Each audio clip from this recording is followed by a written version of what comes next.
Hello, I'm Dynast Amir.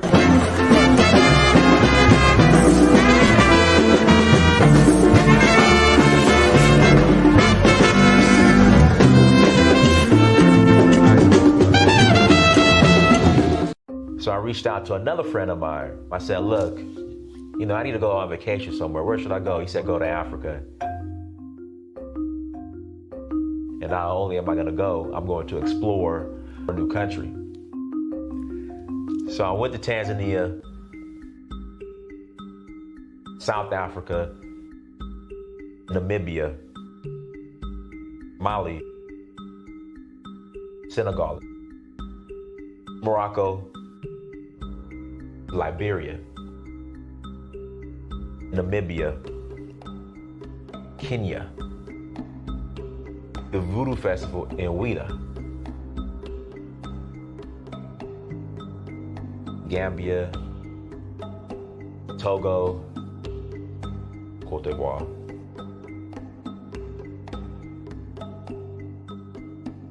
Sierra Leone, Ghana, Nigeria. It's been a beautiful experience, just learning more about our culture, our indigenous culture. So Uhuru means freedom in Swahili. I'm in search of my roots. In finding that, I would experience my Uhuru, which is freedom.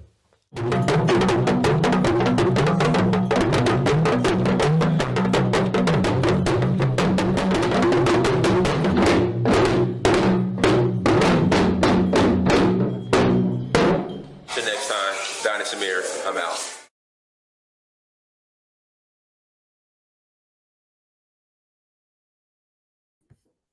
Peace, family. I hope all is well. I hope your Monday is going well. Happy MLK Day to everyone. Again, happy. Hope everyone is enjoying their MLK holiday. Guys, do me a favor. As you come to the chat room, hit the like button again, please. As you come into the chat room, hit the like button. Also, make sure you share and also make sure you subscribe. I will greatly appreciate it. Before we jump into the topic, a couple of announcements. Announcement number one, guys, make sure you buy the documentary In Search of Uhuru. Make sure you buy the documentary In Search of Uhuru. This documentary is going to fire you up to travel to the continent.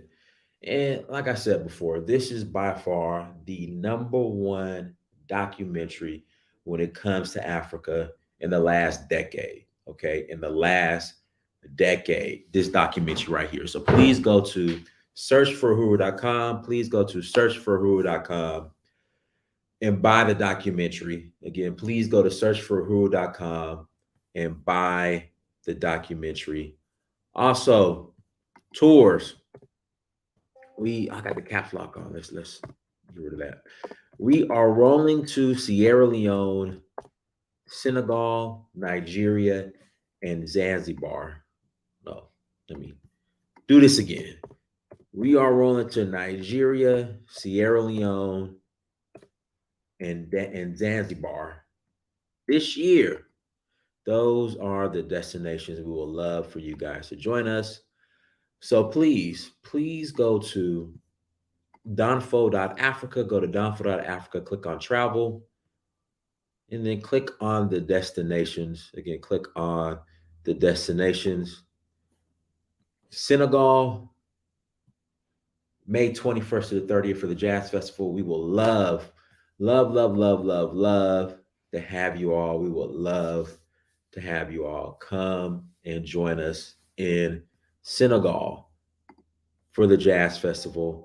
Then we're rolling to Sierra Leone in April 18th through the 29th. They have not officially announced yet. Again, it has not been officially announced, but close sources have told me that there will be another swearing-in ceremony. So you can get one of these. Get your Sierra Leone passport. There will be another swearing-in ceremony. It has not been officially announced, but close sources have said there will be one. So to learn more, go to diaspora.africa. And then if you want to roll to Nigeria with us for the Oshun Festival in August, we're going to have a great time. Once again, go to donfo.africa. Here we go. Shout out to my brother, Fitzgerald Stevens. I ain't going to give you a hard time, Fitzgerald. I ain't going to give you a hard time, but I appreciate it. Good afternoon, little brother. Keep the light on. The world is paying attention to you. Senegal is my favorite country in West Africa, and Senegal has the best food. And Senegal has the best food. Okay, are you going to drop the link? Of course I am, guys. Give me about 20 minutes, 25 minutes. Then we'll open up the lines. You guys are more than welcome to call in and add to the conversation. You know, we always have an open forum here at In Search of Uhuru. We always have an open forum here in Search for Uhuru. Hold on one second. Let me pull this video up. All right, let me pull this video up real quick. I want us to watch this video real quick. Hold on one second. Let me mute myself.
My bad. I was muted. I'm sorry. I was muted. Yeah, sorry about that. I was muted.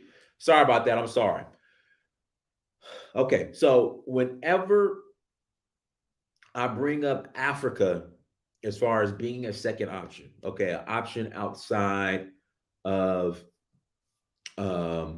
America, you know, a second option. And yesterday I went into detail on why I started, I guess, referring people to Africa for a second option because of all the grievances that Black people have here in America. I said, hey, a solution can be to start looking at Africa as a second option because, again, of the grievances that I hear that a lot of Black Americans talk about and bring up. How about consider Africa? And y'all, you know, a lot of y'all started getting offended because I brought up Africa. Chindaji, I'm gonna get on that. That's what today's topic is about, Chindaji. We're gonna talk about that because Black men are the only group of men who allow another group of men to determine their fate and their destiny. Only Black men. You know, I hear from, you know, brother, we can't build nothing because them white folks, they blew up Black Wall Street. They'll do it again. Well, Dynast, man, you know, the Chinese in Africa. So the Chinese in Africa?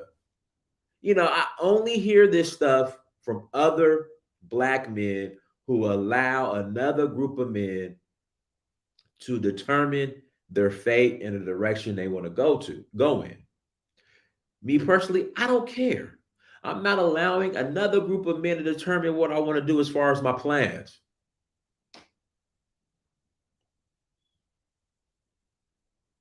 It's just the amount of paranoia and fear that I hear from our men. I'm like, y'all, we got to stop. I don't hear this from any other group of men. So when I start offering the solution or a solution for going to Africa and building in Africa as another option outside of America, because again, because of the grievances that I hear from our people about America. One of the stalling tactics and excuses that I hear are, well, brother, the Chinese are in Africa. They control the resources. And white supremacy is global. See, white supremacy is everywhere. Like y'all sleep with white people in y'all pillow.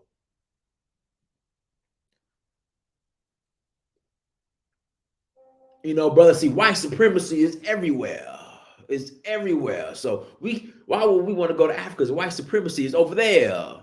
I'm just like, golly, man. And the Chinese is over there. And they control the resources.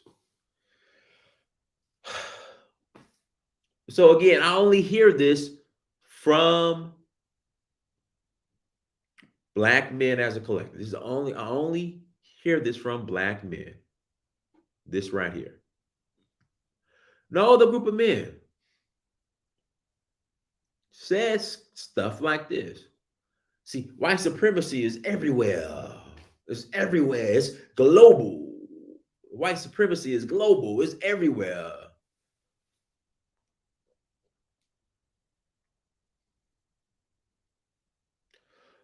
The Chinese over there, the Chinese, they control the resources.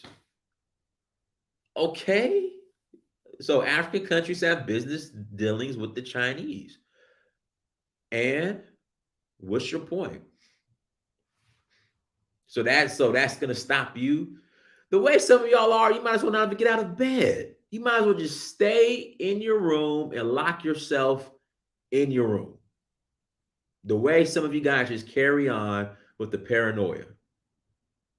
Well, brother, we can't rebuild Black Wall Street because the white folks going to blow it back up. They're going to tear it back down. All right, so what you going to do, man? Just stay in your room. Just lock yourself in your closet and just stay in your closet. The Chinese in Africa. See, we can't do nothing because the Chinese have a nation that backs them. So we can't do nothing. Okay, just lock yourself in your closet. Just lock yourself in your closet. Don't come outside. Don't be a man and don't compete. Just lock yourself in your closet. Don't compete. Don't do nothing.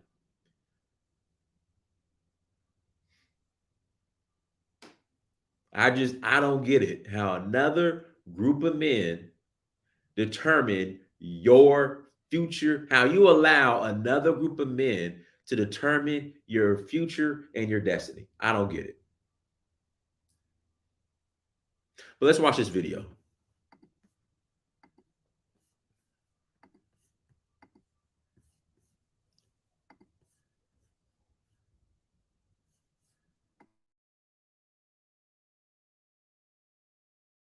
China is flexing its muscles as a global superpower, and not just where you might expect it.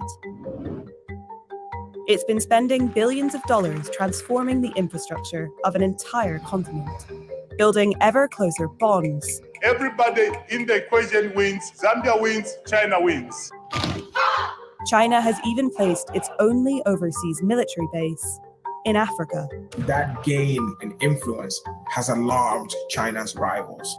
Our competitors clearly seek to convert soft and hard power investments into political influence, strategic access, and military advantage. Just how worried should America and its allies be? In the 1960s, Zambians were celebrating independence from the British. It was a time of hope and freedom. To open up trade routes, they had to build a new railway line. It was a monumental infrastructure project, the Tazara Railway, and it was funded by China. For over a century, Pompeii 3 has been a family-owned and operated business, providing 遵照伟大领袖毛主席的教导，到国外修铁路。哦，回到那个坦桑尼亚、赞比亚去。It was the most expensive infrastructure financing project that the Chinese had ever done. It was a boost for China's image and influence on the continent in the perception of developing countries and countries that were coming out of the colonial experience. China was seen as a partner to work with in instances where the West wasn't interested. To Zara was only the beginning. By 2022, China had helped lay around 6,000 kilometers of railway lines across the continent, amongst thousands of other urgently needed infrastructure projects. It has built roads in Mozambique, hospitals in the Republic of Congo, a dam in Sudan.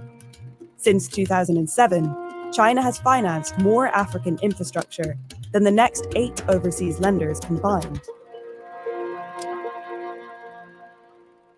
But all that investment comes at a price. Much of it is financed by loans. African nations' total borrowing from China since 2000 is almost $160 billion US.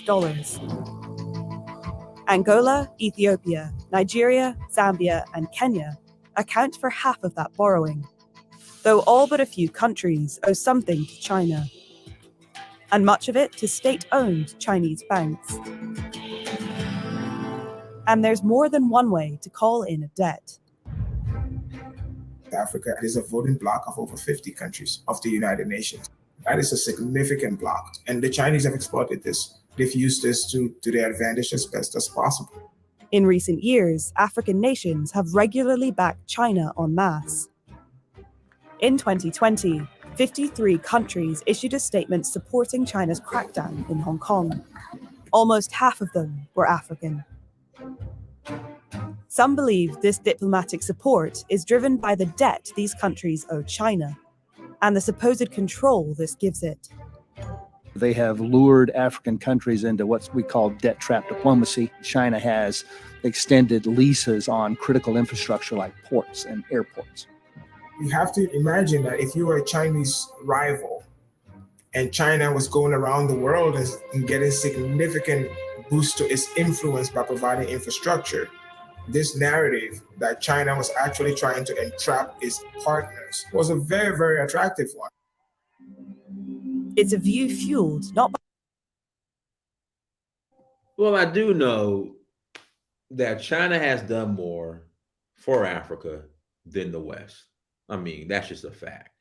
The West has been involved in just about every assassination of every African leader.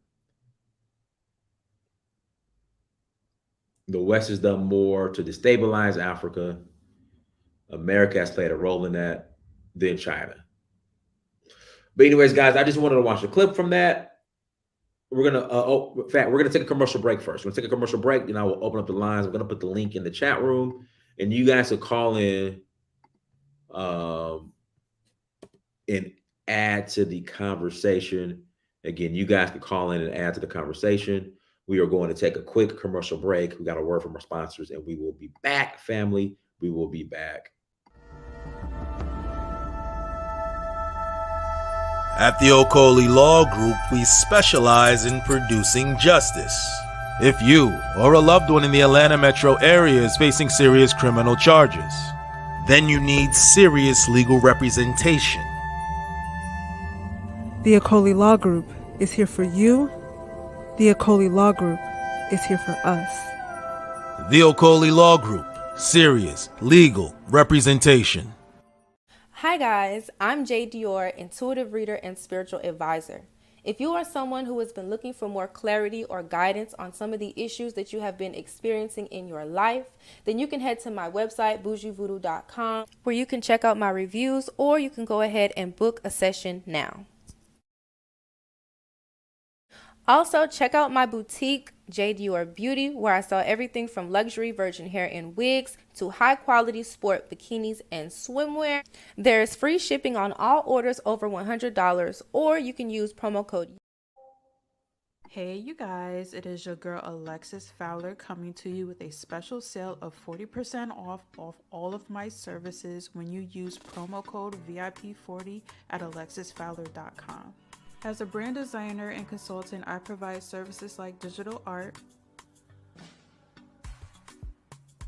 logo designs, packaging designs,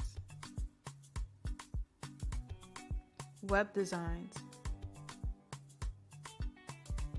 social media flyers, and much more. If you're an entrepreneur with a business or a startup company and you need help with branding and graphic design, make sure you take advantage of this opportunity with 40% off using promo code VIP40 to get 40% off on all my services at alexisfowler.com. All right, guys, links in the chat room. If you want to call in and add to the conversation, click on the link. Again, link is in the chat room. If you will call in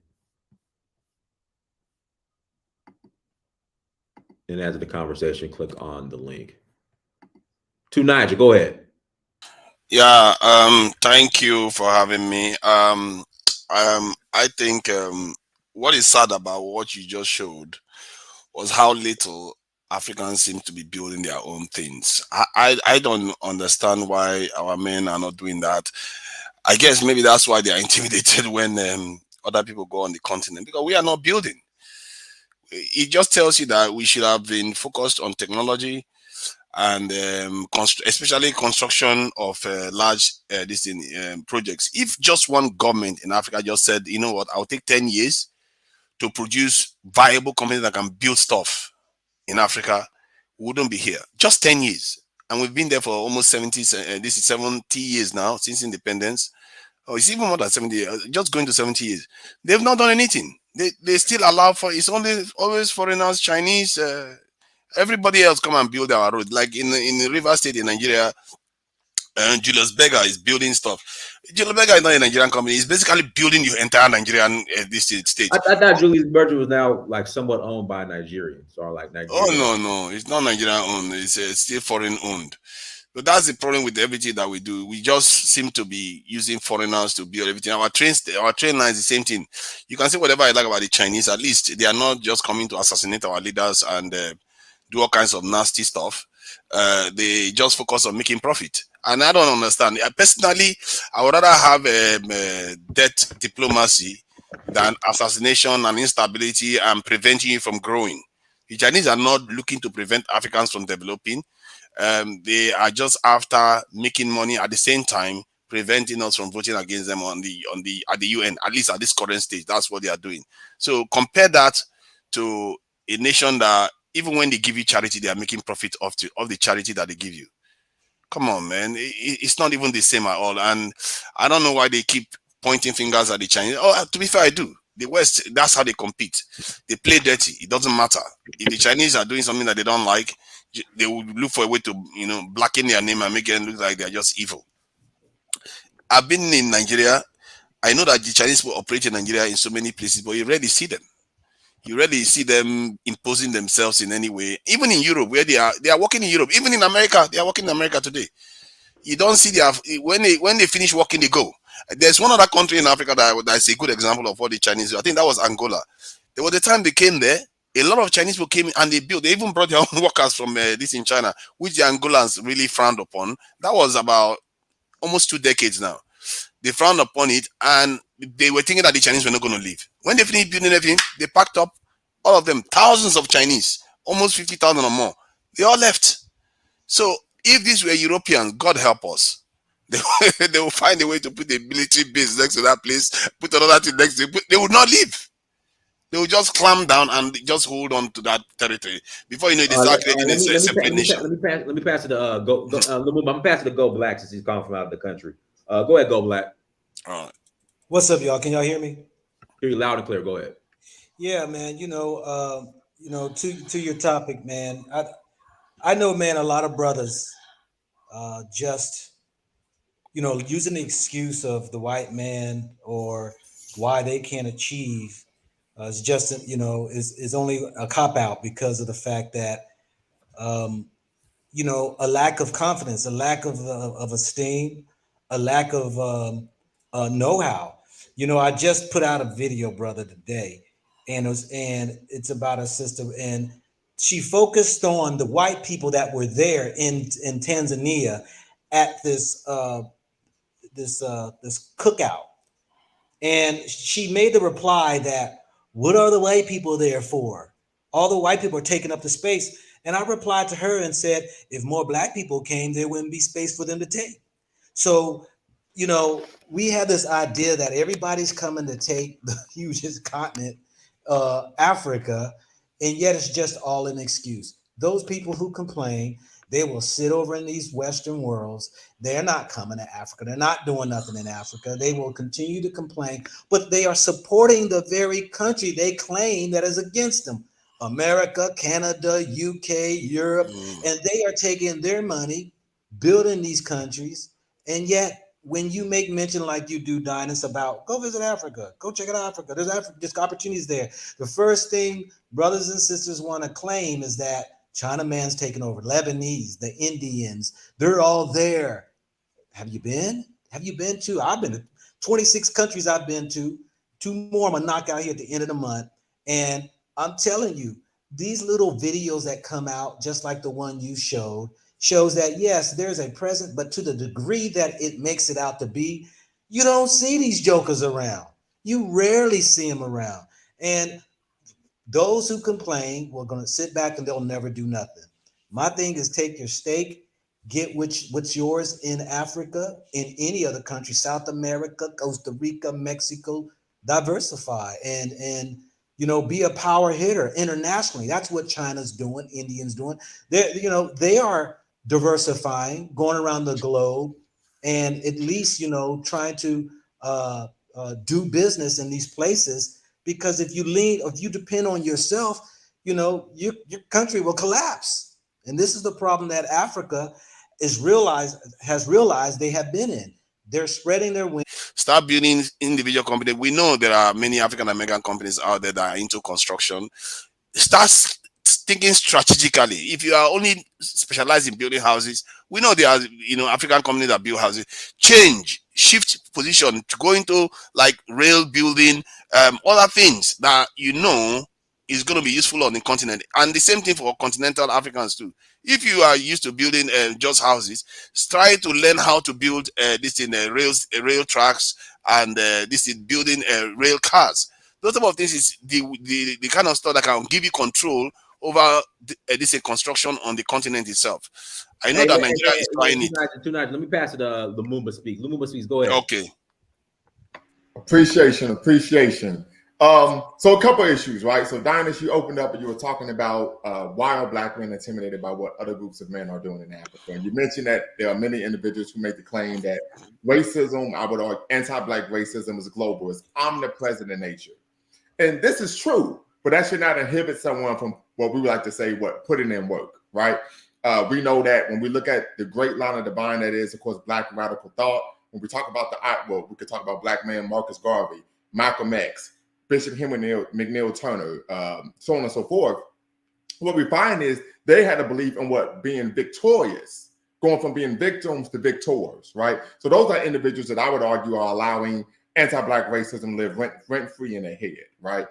But with that being said, I would hope that the panel would agree that the black men that think that way are not representative of what black men on a macro level, right? Because I think it is oftentimes intellectually disingenuous to make broad sweeping indictments about entire groups of people, right?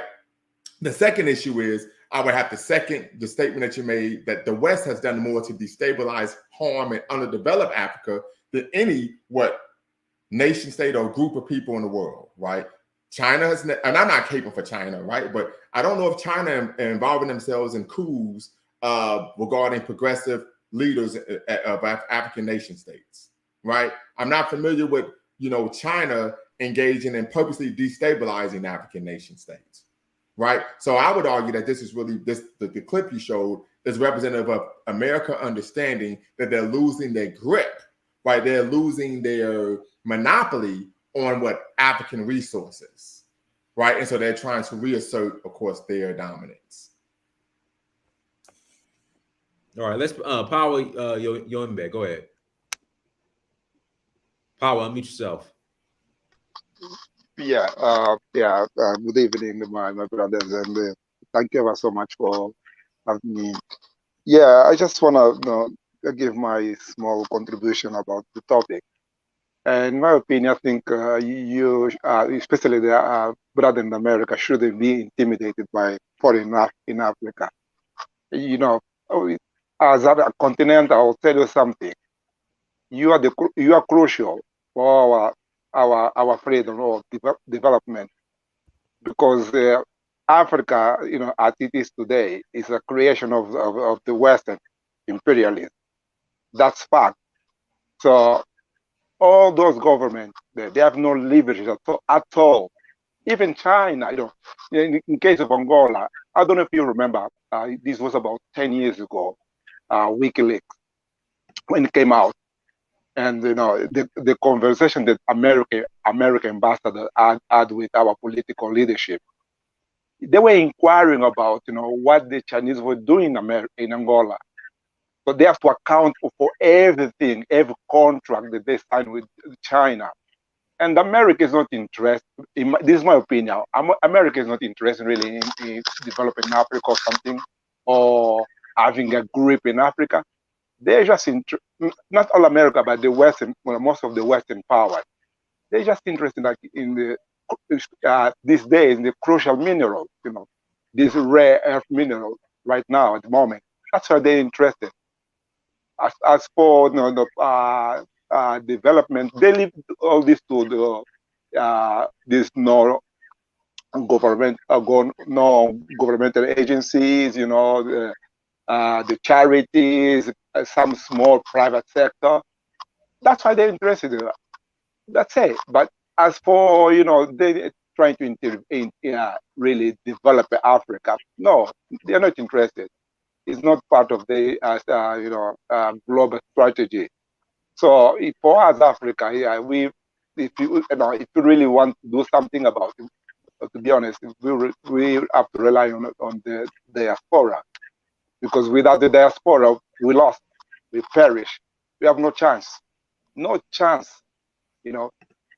Tell me anything that we as Africa continental we can do on our own. We cannot even stand on our own feet. I'll tell you, banking, all our banks, especially in my side of Africa, all our banking is controlled by the foreign banks.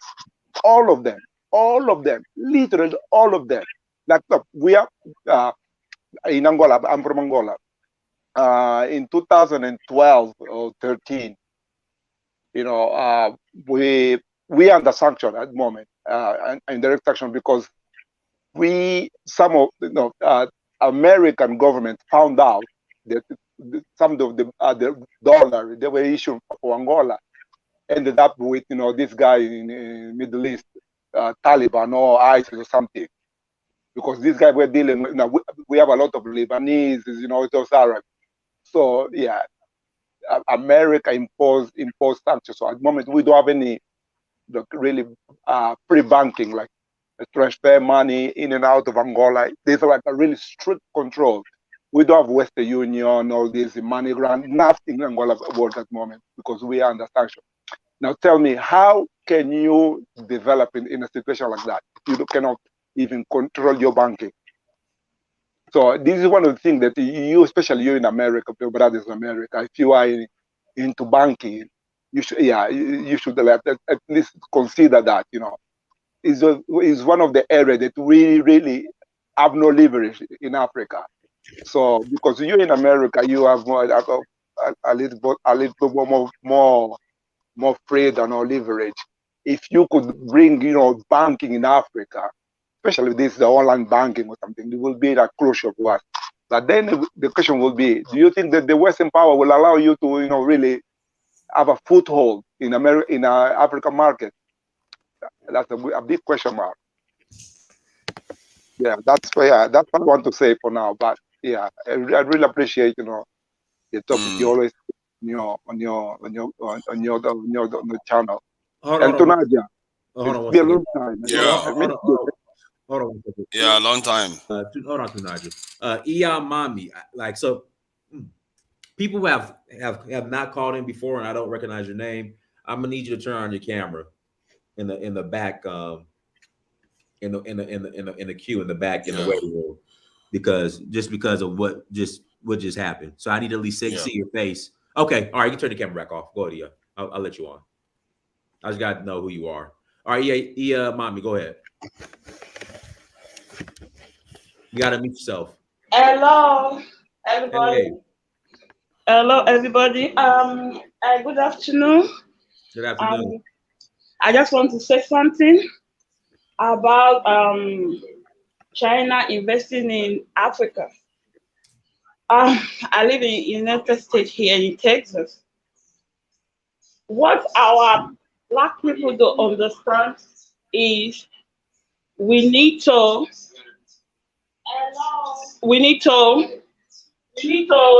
invest in Africa, because I just want to say something.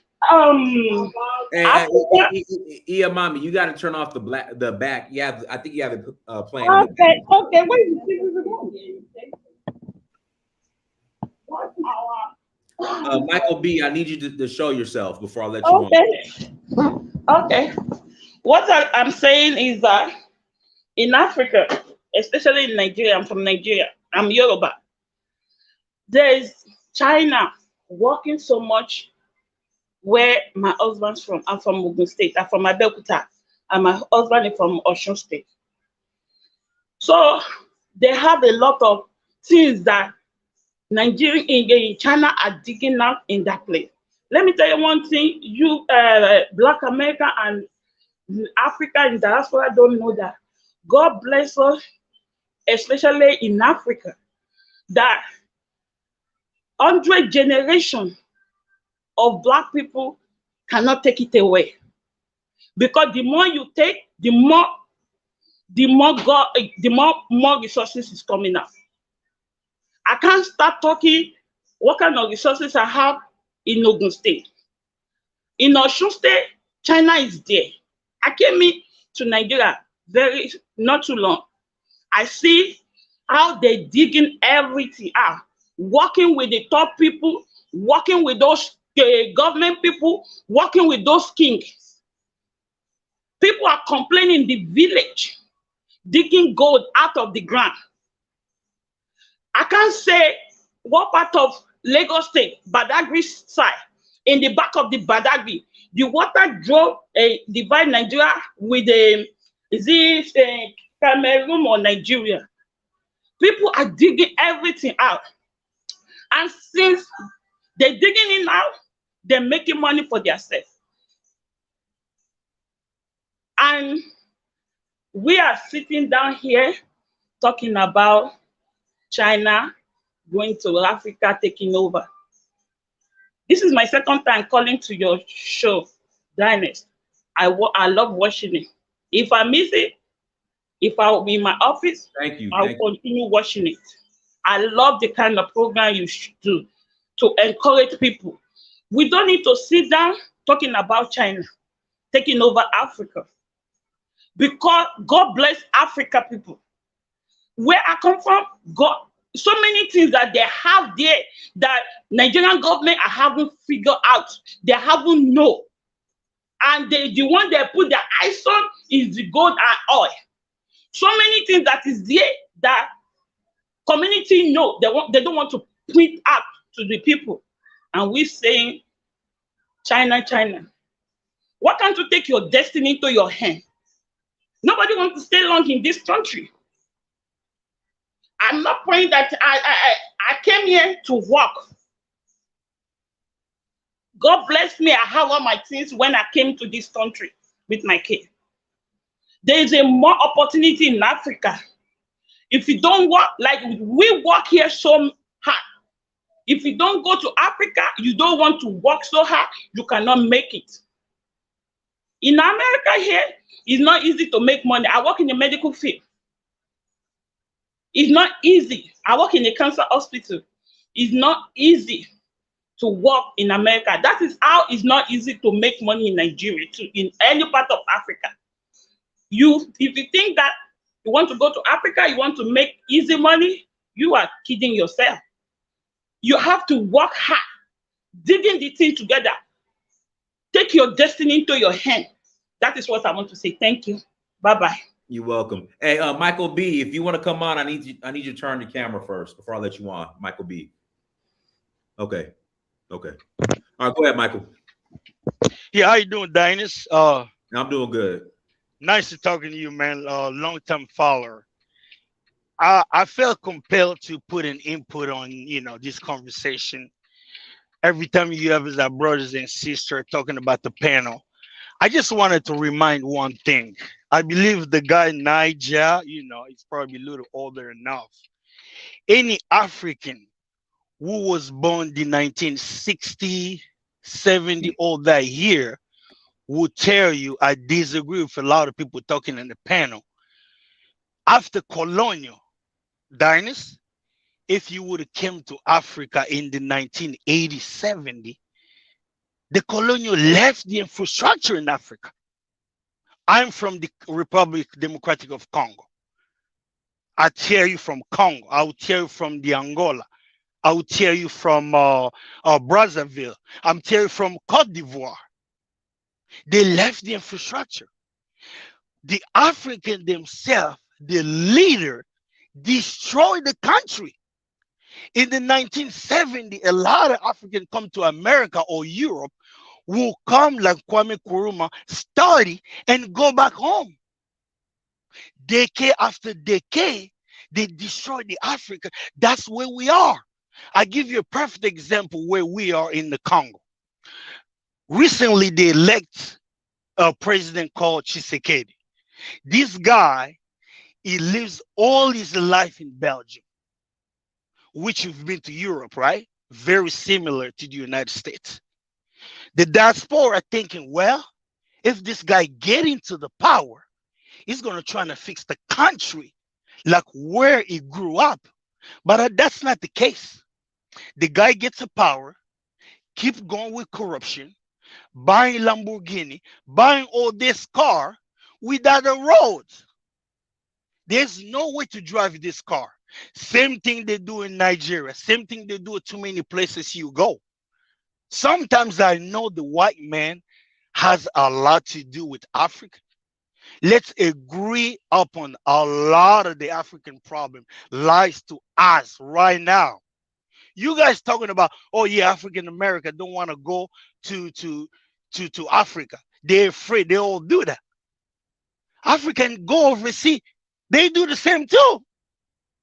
The lady was in the panel right now. Let's say they take away a green card. They take away U.S. citizenship. Send her back to Africa if she's going to want to stay there. Once Africa get the citizenship, they get the green card, they oversee, they talk loud. This is all I had to say about Can I the just topic, push back? Mr. Can I just push back, Dinah? Can I just push back on this brother, please? All right. I'm waiting. Yeah, go ahead. Yeah, my brother, you said something about the 70s, 80s, 60s, the infrastructure in Africa. Yeah, you are right. But you forgot to mention something. You know, those infrastructure never were integrated with African continent, Africa development model. They were connected with the former colonizer, with the metropolis. So once they left, all those, like, let's say, the elevators, the car that they needed, accessory that needed to be imported from the former colonizer, especially you guys, the French, they punish you. So they cut the supplies. So what happened? He also has to degrade. The infrastructure just fell down because it wasn't connected with Africa. That was the biggest mistake that our liberator did. They didn't put an effort in the 60s, 70s, or even 50s to integrate the continent economically. We still rely, till today happen. We are still relying, like Angola infrastructures, rely on Brazilian, now Chinese, Brazilian, Portuguese, not only labor, not only like specialized labor, but even the parts, the accessory, still rely on them. Not like in South Africa or Zimbabwe or even Congo, for that matter. It's the same Broad with you guys in power. Congo. Broad I power. remember. You still Listen to me, my brother. Listen to me. I remember in the early 80s, we travel from Angola, Luanda to Kinshasa and Brazzaville. Guess which airplane we took? From Luanda to Brazzaville, we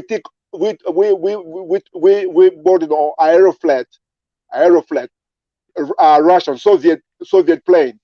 From Kinshasa, from Brazzaville to Kinshasa, we took roads and then we crossed the boat. That boat was run by who?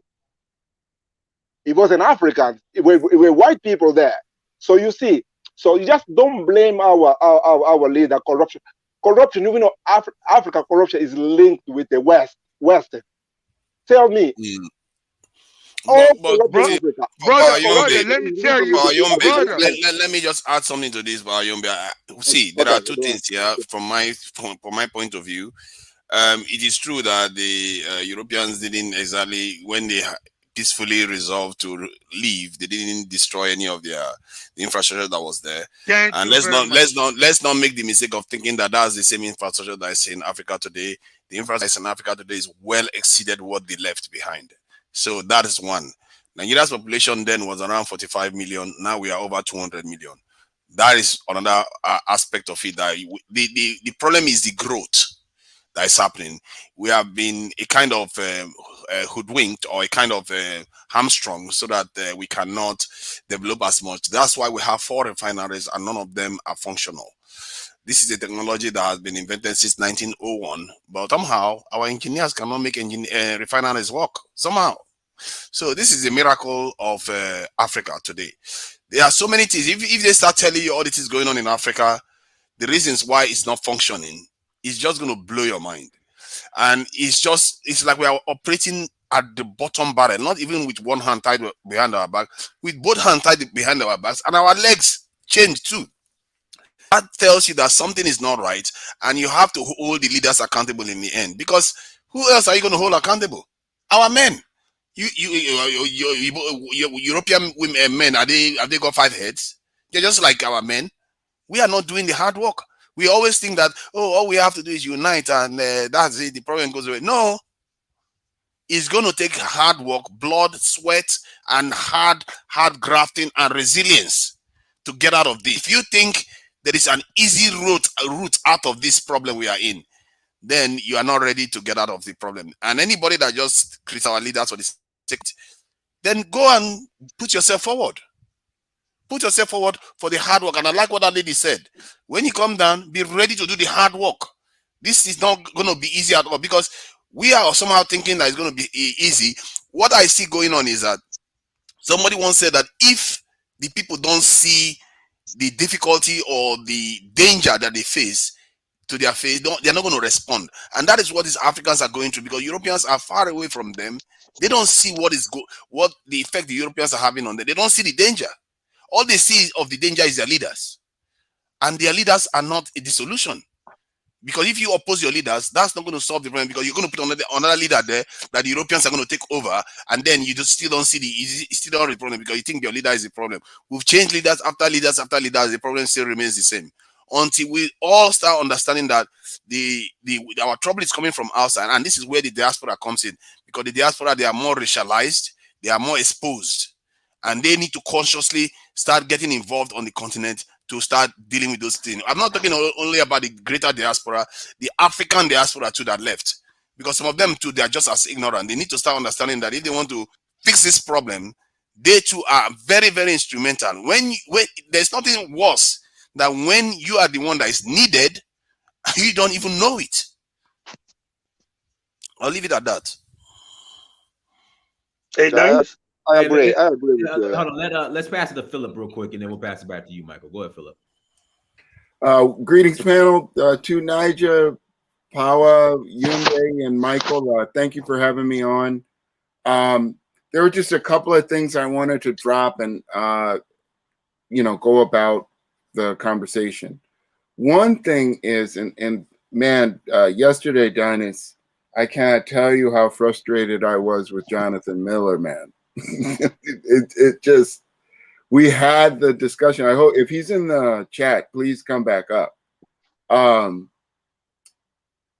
Just on how the basics of how infrastructure is built.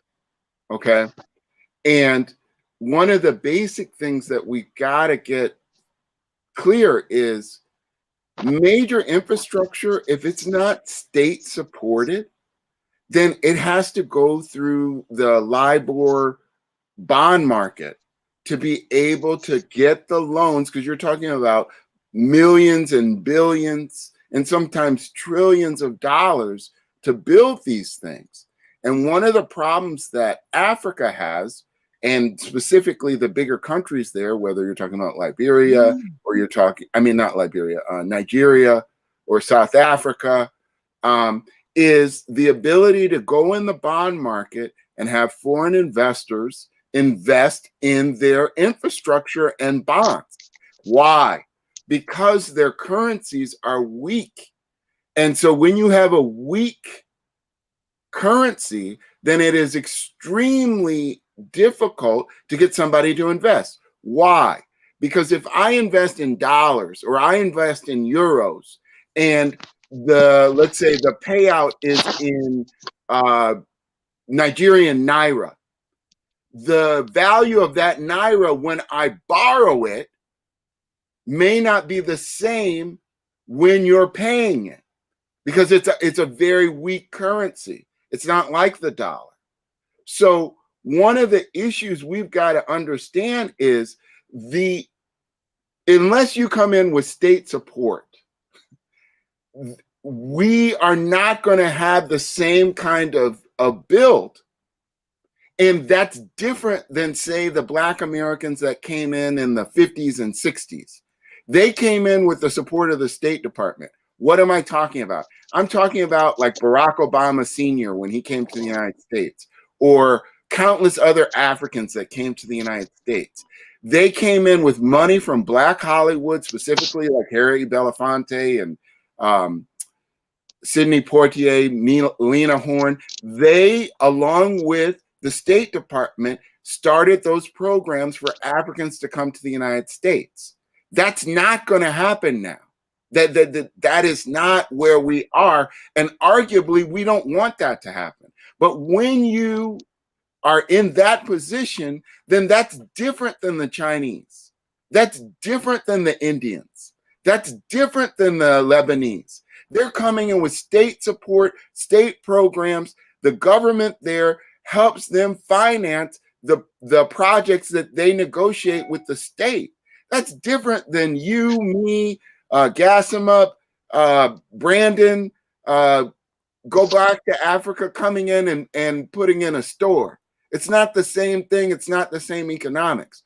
And so to try to compare the two things is completely different. Now, let's go back to Jonathan Miller and his argument, which I found very, very troubling.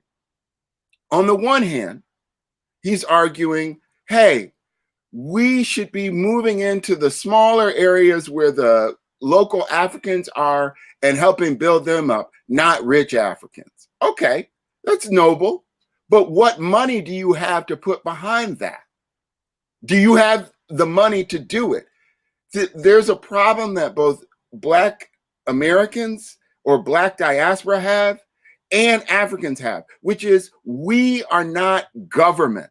There's things that government does, and then there are things that individuals do, and they are not the same.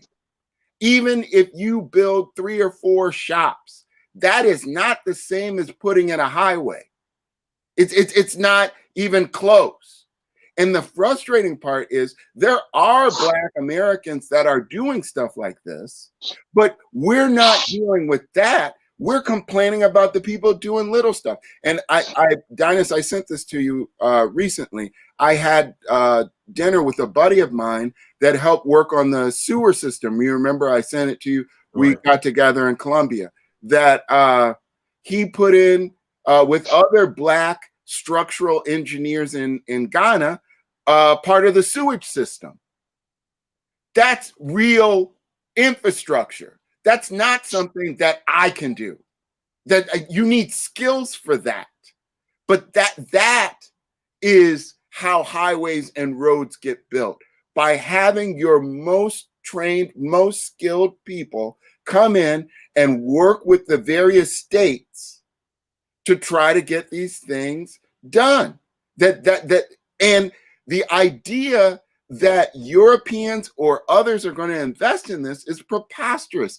We don't understand where we sit in the capitalist system. The Europeans benefit from cheap raw materials from Africa. That's one of the big things that they benefit from. So if we have a big structural build, and we've now got modern airports, which we're getting, and we now have big interstate highways and high-speed rail freight, does the price of cheap raw materials go up, or does it go down? It goes up.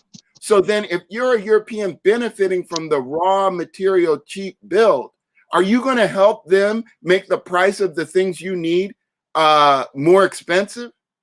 Are you going to give them a hand to do that when you need the materials to be cheap? Like, and I was saying earlier this morning to Dynas, this MOU with Congo.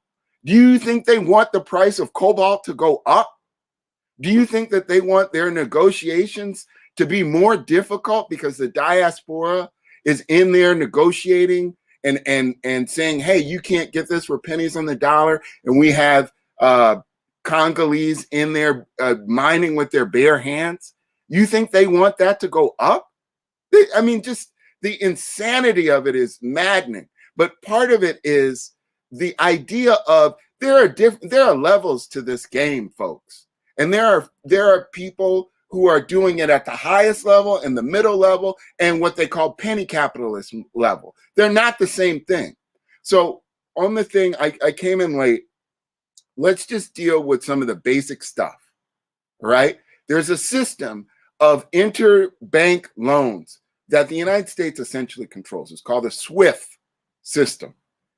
If you are not on the SWIFT system, then you have a hard time getting money from anywhere else, because you can't get money in one bank to another bank or to your state bank. So a lot of these countries that have sanctions against them, and we know the list, I think we know, right? That they are off of the SWIFT system. When they pushed Russia in this Ukraine conflict off of the SWIFT system, that was the issue, was to say, look, you can't exchange money. You're shut down. We flipped off the switch on you. So what did the Russians do? What are the Chinese doing? They're building alternative systems. The Russians have a digital ruble system, and the Chinese have a system called CISPA, C-I-P-S, CISPA, or CISP. This system is so that they can exchange amongst themselves, but the amount of participating banks in those systems is a lot smaller than what's on SWIFT, right? And if you can't interbank loan, then you can't get these things done in the same way. And so it's very frustrating to pretend like, oh, this thing is just like that thing. No, it's not. It's not. And then you're talking about countries, as I said the last time I was on here, that aren't even 100 years old. Go back and look at the United States within the first 100 years. All of the issues with corruption. Look, the United States, when it separated from the United Kingdom, they believed that they could tax based on seasons. That was part of the issue that they had, was that they would have bad crop seasons, and then the parliament would ask them to pay their taxes, and they had a terrible harvest, so they couldn't pay. So then they were like, well, this is ridiculous. You're taxing us, and we don't have anybody in parliament to represent our side, which is when we have bad economic seasons, we can't pay. We need to work something else out. So they separate, and they try to implement the system that they that they argued against, and it didn't work. So from the founding of the country until around 1860 something, 61, 62, we had a tariff system where anything that was coming to the United States was tariffed on entry. And that was our tax system. And then Lincoln comes in with the income tax. But prior to that, it was a mess. And so when we sit here and we talk about, oh, the corruption and this and that and the other, yes, because when countries first start, they have a lot of problems with self-governance. The United States did too. And you can go back through our history. The first 100 years, the United States was hopping on foreign boats and stealing the cargo. That is part of how we supported ourselves. We were a pirate state. And if you doubt me, go back and look. You don't have to take my word for it. The facts are readily available. So I wanted to hit that. I hit the thing about the Black Americans and how they came in the 50s and 60s. That was a totally different time. Does anybody know that Malcolm X stopped on his way back from Mecca in Ghana and met with W.B. Du Bois and all the Black Americans that were there? And that is part of his coach up. When they say, oh, he had a profound epiphany. No, he did not. He met with Black Americans on the continent that were already there because Du Bois had to leave because he was prosecuted for taxes. Same thing with Garvey, right? Which is when he realized, oh man, maybe this wasn't the best thing to go at Garvey because they got me the same way. So anyway, the point being that whole situation, that's over with, that's done.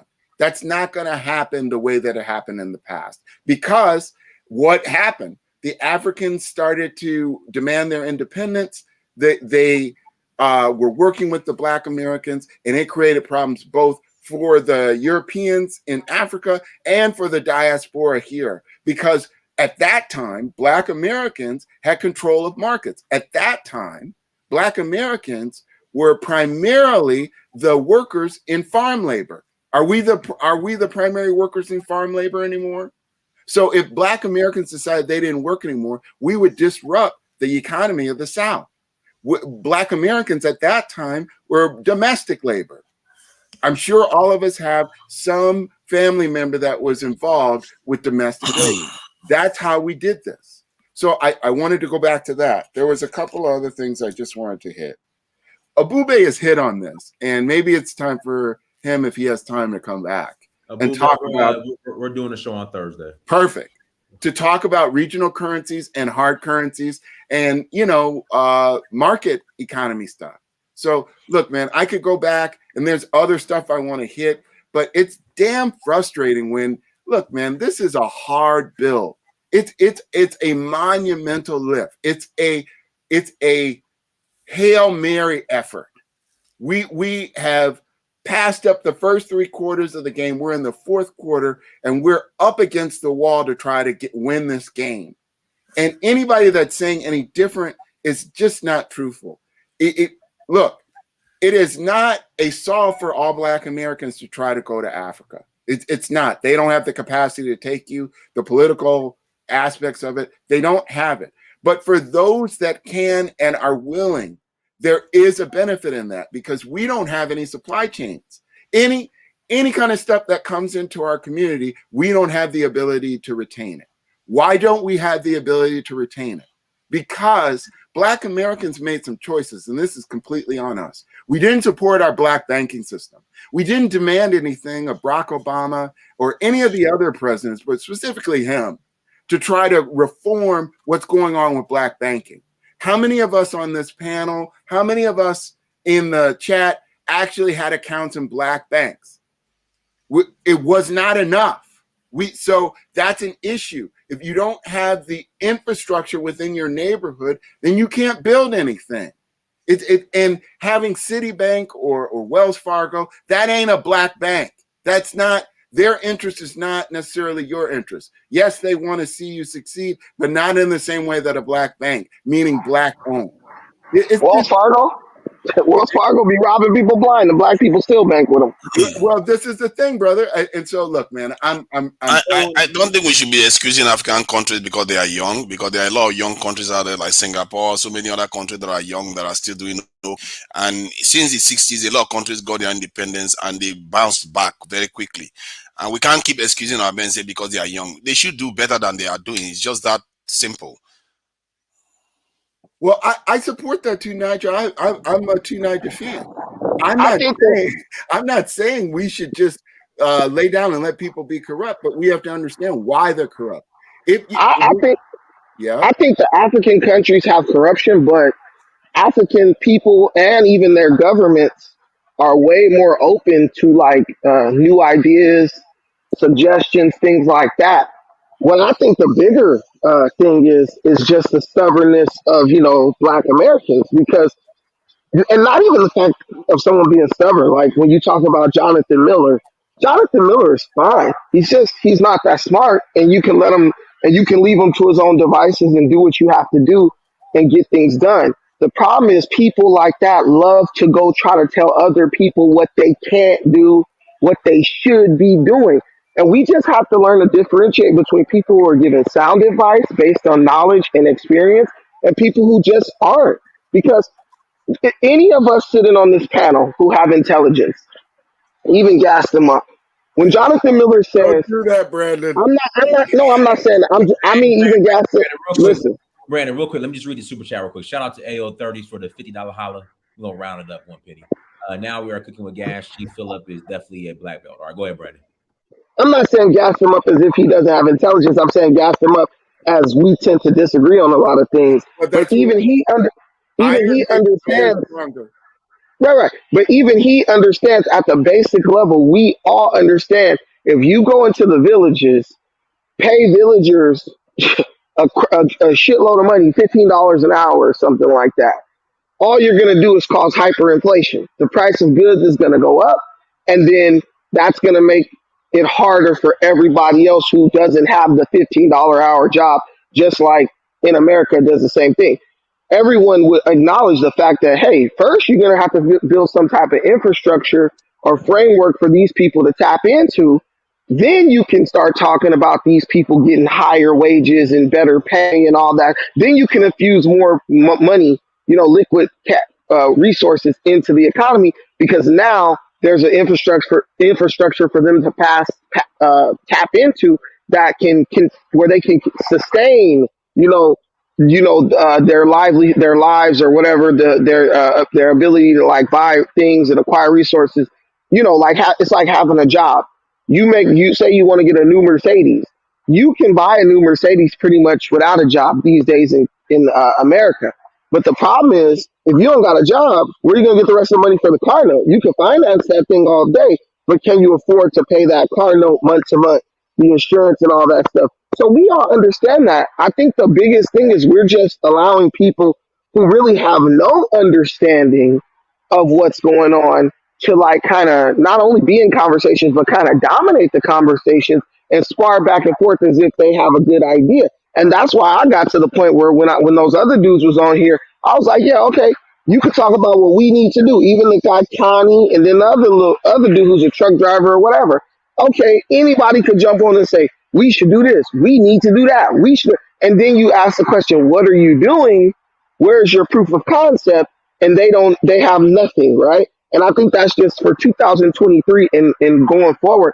That's the new question we need to start asking people. Where is your proof of concept? And that doesn't mean you have to have built something in Africa, but that has to mean that you have to have built something that relates to us building in Africa at least. Like you, Philip, you're a lawyer. You can be a lawyer in Africa easy. Just go over there and learn the laws, take the bar, and you'll pass no problem because you understand the foundation of law, right?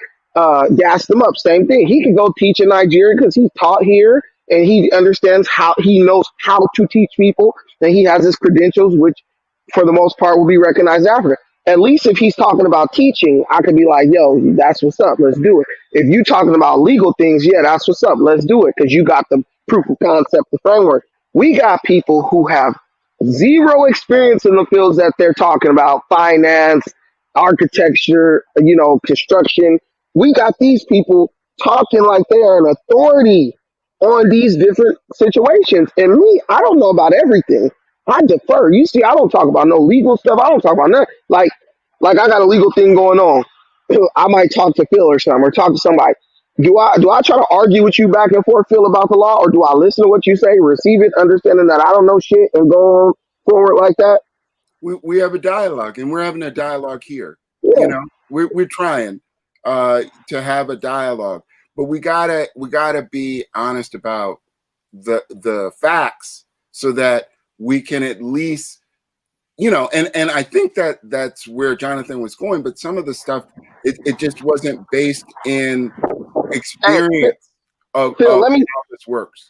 Phil, let me just say this real quick. Let me respond to this comment by OD99. He says it's called building, Brandon. People sharing ideas. Some may pan out, some may not. One idea may spark someone who actually knows. Okay, so if you got a propane tank, right, and somebody's like, you know what we should do?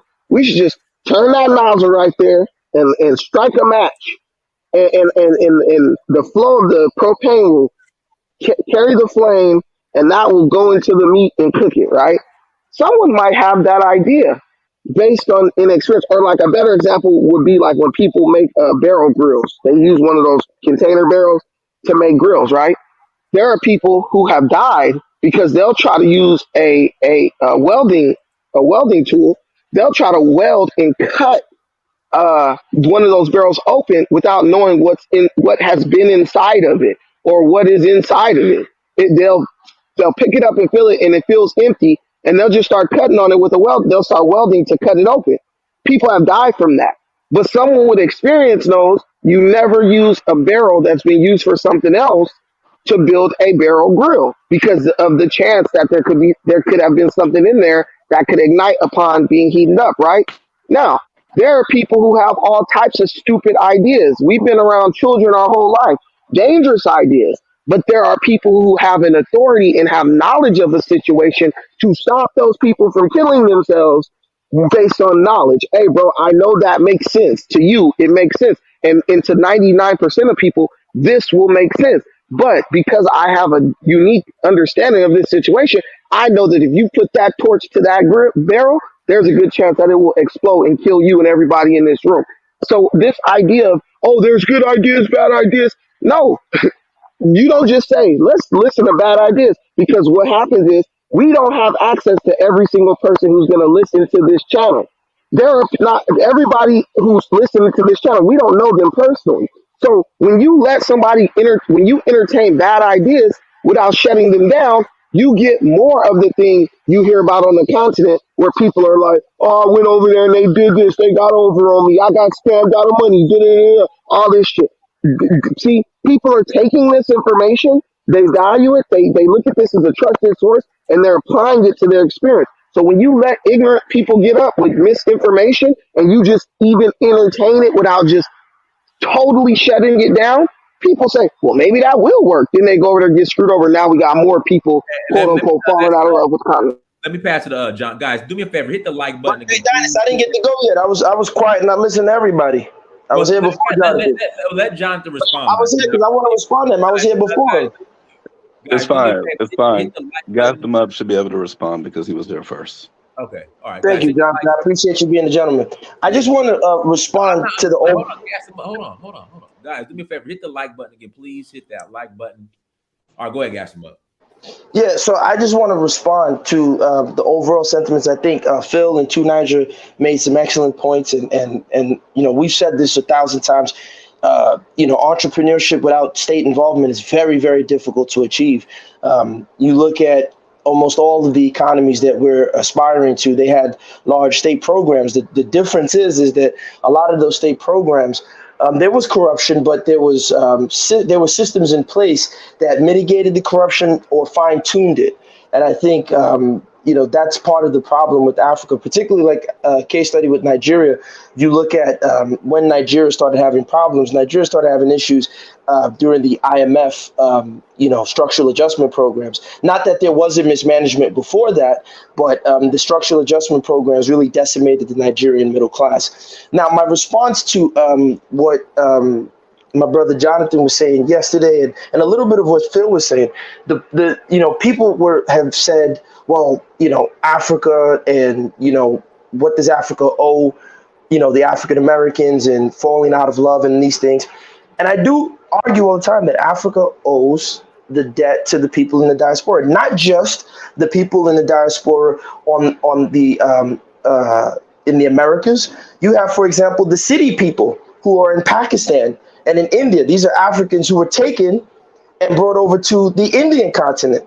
No one's talking about that diaspora, right? No one's talking about some of the Africans who ended up in the Middle East. We're not talking about that diaspora, right? We need to really start looking at, and I've said, right, to Niger before, like, hey, listen, I want to be in my village, but I understand that, that might not be feasible or attainable for now. So we do have to work on the nation building. But to respond to what Jonathan was saying, and you said it too yesterday, Dynast, I hope that going forward, we can be clear for the record.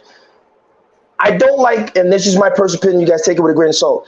I think it's a disservice to say Africans sold us into slavery. You have to be specific about who sold the African people into that genocide.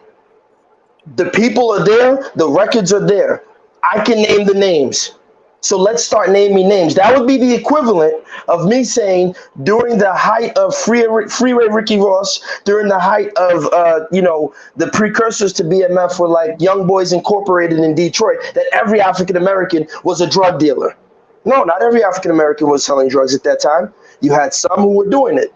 And we can name those names, their records. So let's start naming the names as opposed to making blanket statements as to who was involved in that slave genocide. The records are there. Right now, the other thing I want to make quickly to Brother Phil is this.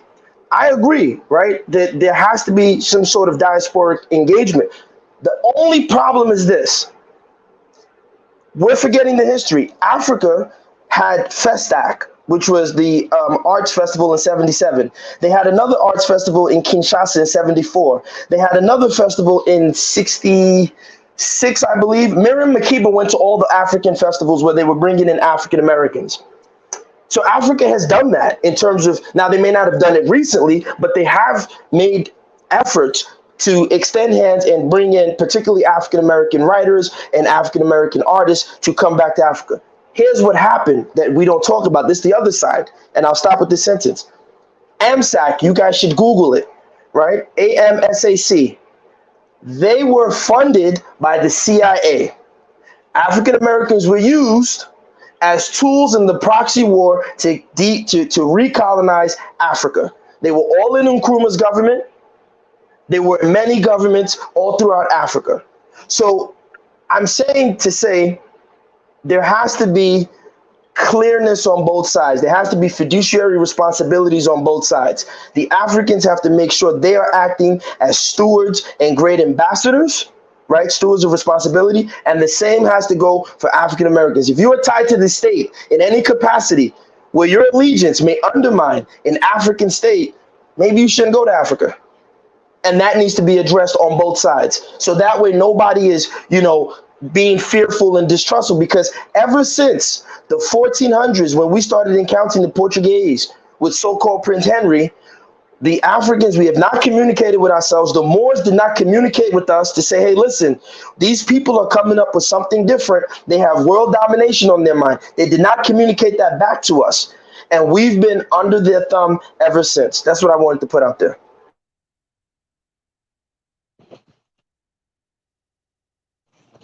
No, go ahead, Jonathan. I just want to know, is there anything specific that I said, Brandon, that you disagree with? Brandon fell off. Brandon, you're gonna call back in, Brandon? Felipe, sir, is there anything I said specifically that you disagree with? The question was asked. Originally, the topic was something different, but a woman got on. She was talking to Dinah. She was low-key being rude. And then the question changed from the difference that was put up on the topic. And it was asked, why do Black Americans not want to go to Africa? All I did was get on there and answer the question, why they may not want to go to Africa. And I bring up the problems that are literally taking place in Africa. No one can actually say that what I said was a lie. So why the pushback? Well, hey, Jonathan, and thanks for coming up. And let's start off by saying this is a discussion. It's not a personal attack or a criticism of you as a human being. So I'm not on that. I think it's great to have a realistic portrait painted, particularly since you're on the continent, of the challenges that one will have trying to assimilate there, and the lack of some of the comforts that are in the industrialized world, whether you're coming from the US or the UK. That's helpful. But at the same time, it was my view that your expectations of what should be there were, I want to put it in the best light possible. They were not in keeping with where a country that's only existed 60 years would be, in my view. And so therein, and specifically when you were talking about the corruption, when you were talking about some of the difficulties in dealing with the local, I don't know if these were tribal leaders or people that had abilities to extract money from you, this kind of thing, that I'm not saying they don't exist. I'm saying they exist in most countries that have not existed more than 100 years. That is the reality. And that the comparative for Black Americans, and I sent a video or two to Dynas, I don't know if he wants to pull it up, is I cannot speak for the whole United States because I'm not in the whole United States regularly. But I can speak for Los Angeles, and I can speak for Chicago, which is my hometown. And the situation for Black Americans in both of these places is dire. And I could make a very strong argument that there are some things that Black Americans in Africa can benefit from that Black Americans in Los Angeles and Chicago cannot. And you know, in the video that I sent Dynas this morning, I had a picture or not a picture, it's a video of me driving down Main Street in downtown Los Angeles. This isn't even Skid Row. And you just see rows and rows of homeless tents. And then when I got to the stoplight, there was a Black man taking a full bath with soap in the street. I've gone down downtown because, you know, this is something that's close to where I live. And there have been full-on naked Black men, full-on naked Black women. Now, my query back to you, Jonathan, is are you seeing anything like that in where you are in Benin? Yes. And why do you see it? Crazy. People do drugs. People, you got some people that actually believe that they've been witchcraft or something like that. Okay. Do you think that's the same thing as what we have? If I can interject, like I said in the conversation yesterday, I've never seen anything in Africa on the level of Skid Row. And I was on Skid Row twice a week with my outreach program. I have never seen, they do drugs in Africa and all that, but I have never seen anything on the level of Skid Row in Africa. Have you ever seen people selling human parts in Africa? Hey, Jonathan, do this. Or in America? Say that one more time. Have you ever seen anyone selling human parts on the corner in America? Do this, Jonathan. Show them the video of people selling human parts. I'm actually going to do so. I will do so. I'm gonna send you the videos of people walking around naked. I'm gonna send you the videos of people selling human parts and human remains. I'll send you all of it. But when I said this, can you please acknowledge that you've seen the video? That we don't have these arguments about it anymore. Listen, I can acknowledge that, no beef, but this is my problem, right? I think what you're experiencing is American culture shock, because I can show you numerous videos of certain organizations where they've been stealing human body parts and selling them in the United States, in Detroit. I said, can you buy it on a corner? Of course you can, because America has changed from that model of corruption. You ever heard of Boss Tweed? You know who Boss Tweed is in New York City? He's way more corrupt than Tinubu ever was. Way more corrupt than Adams Oshiomhole ever was. There's been a change in the terms of how corruption is engineered in America. So I agree. Yes, there's human body parts. That's when Americans get to Africa, it's gonna be like, holy, what the hell is this? But don't act like in America we don't have the same things, but they're hidden behind strong institutions. Sir, one thing I've already acknowledged plenty of times You is acknowledge one, that? there is Hold on. corruption in America. I I've acknowledge never said there's no corruption in America. When no, people no, say, yeah, I'm there are difficult roads in America, I'm not talking there is about no corruption. argument about that. No, So I'm not talking when about corruption. No, you just said body parts. Do you acknowledge, and I can put the videos in the back channel, that they're You don't body have parts? to. I can acknowledge that. But Okay, I thank you. said walking on the street corner where you can actually see it in the open. That's You what I'm see, I talking about. think Jonathan, Jonathan, what you let me don't get finish, is bro. that you keep I'm going almost on done. about. Just let me finish. See, Just let me in the finish. West, you've been Don't talking. ask me You've a been talking a question lot, and then but you've not been let doing me it finish. forever.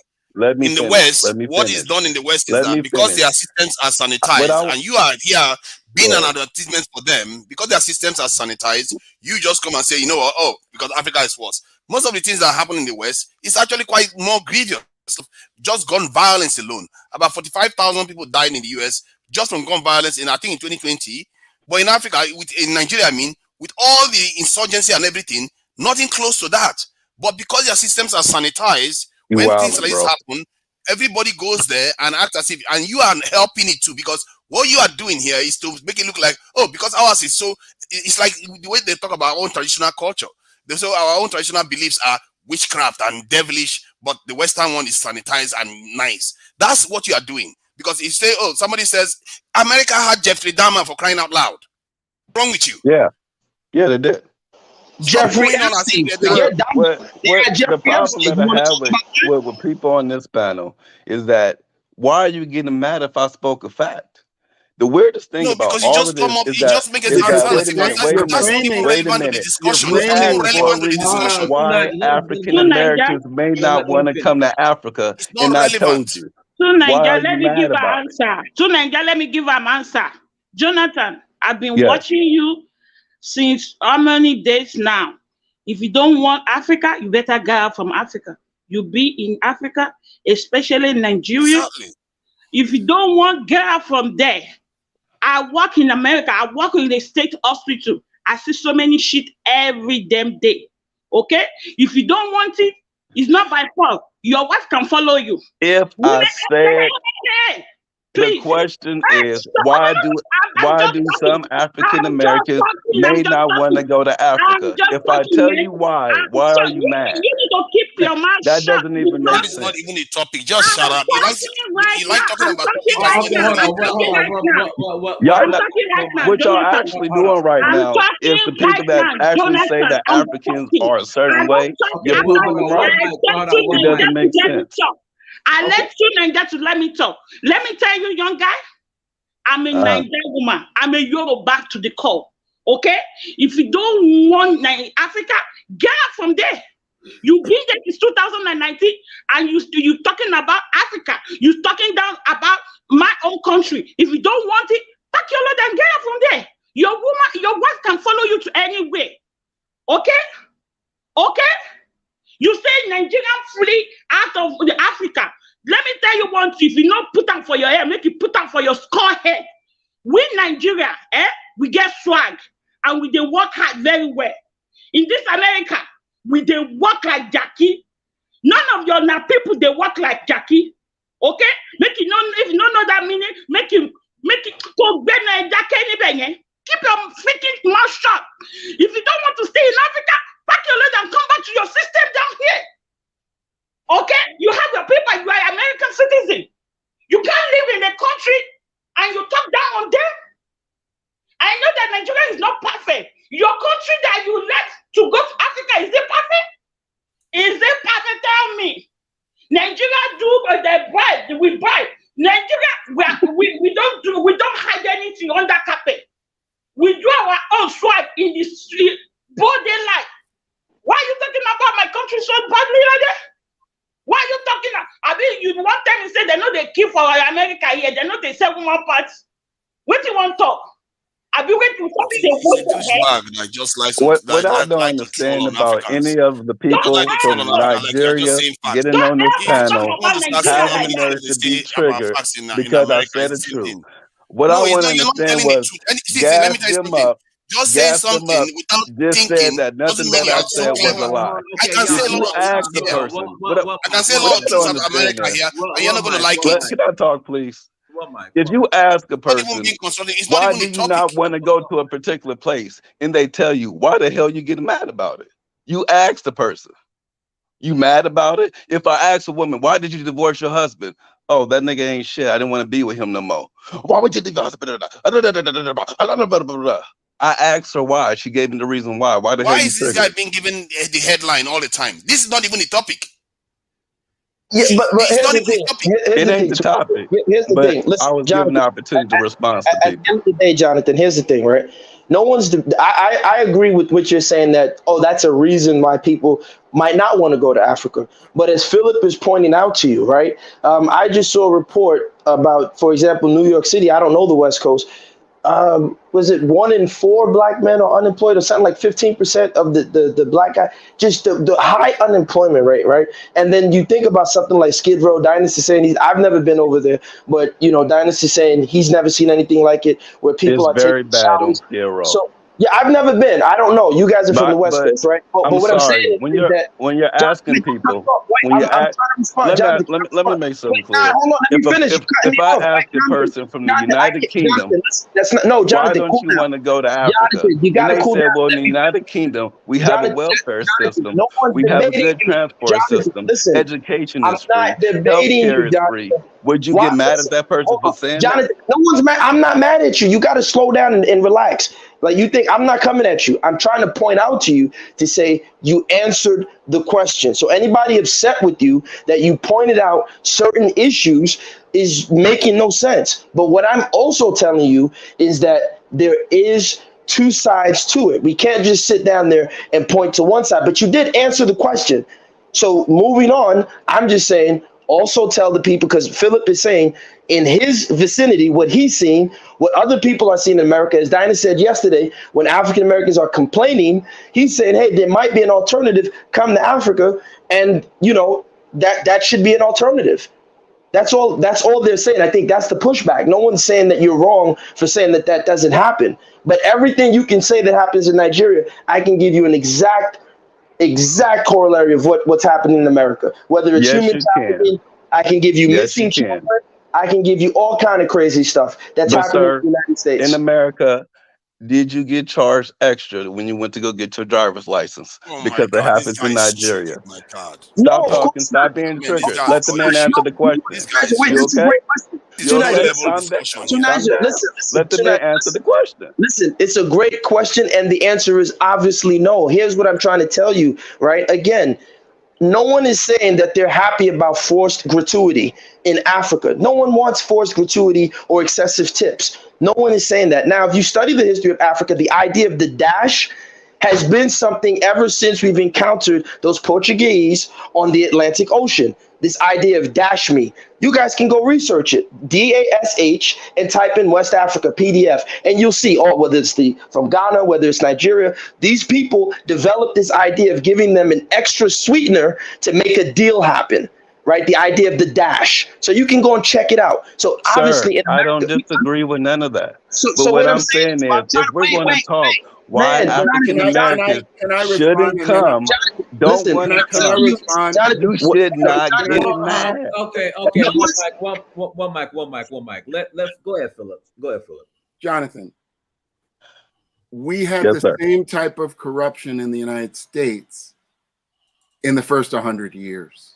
The reason why police officers and mail people and firemen are paid so well in the United States is so that they do not have to deal with these forced gratuities. But in the previous period, they did. The United States had huge problems with that. Now, So yes, if you're, sir, just a second, if you're yeah, saying that was years ago, So African Americans should leave 2023 America and go back to 100 years ago America. Well, and think that that's going to be a better situation. Here is the reality. Part of the reason why Black America is in the situation it's in is because they were brought in as the peasant workforce slaves to build all of these things that we enjoy in 2023 America. They were the horse. They were the donkey to build it. Whereas in Africa, who was also colonialized, they did not get the opportunity to put a peasant group up under them. They were it. So again, where I started off my first dialogue with you of saying comparing apples to oranges, that in their situation, and it's not even comparable. I was seeing some people comparing like Singapore, which doesn't have any natural resources.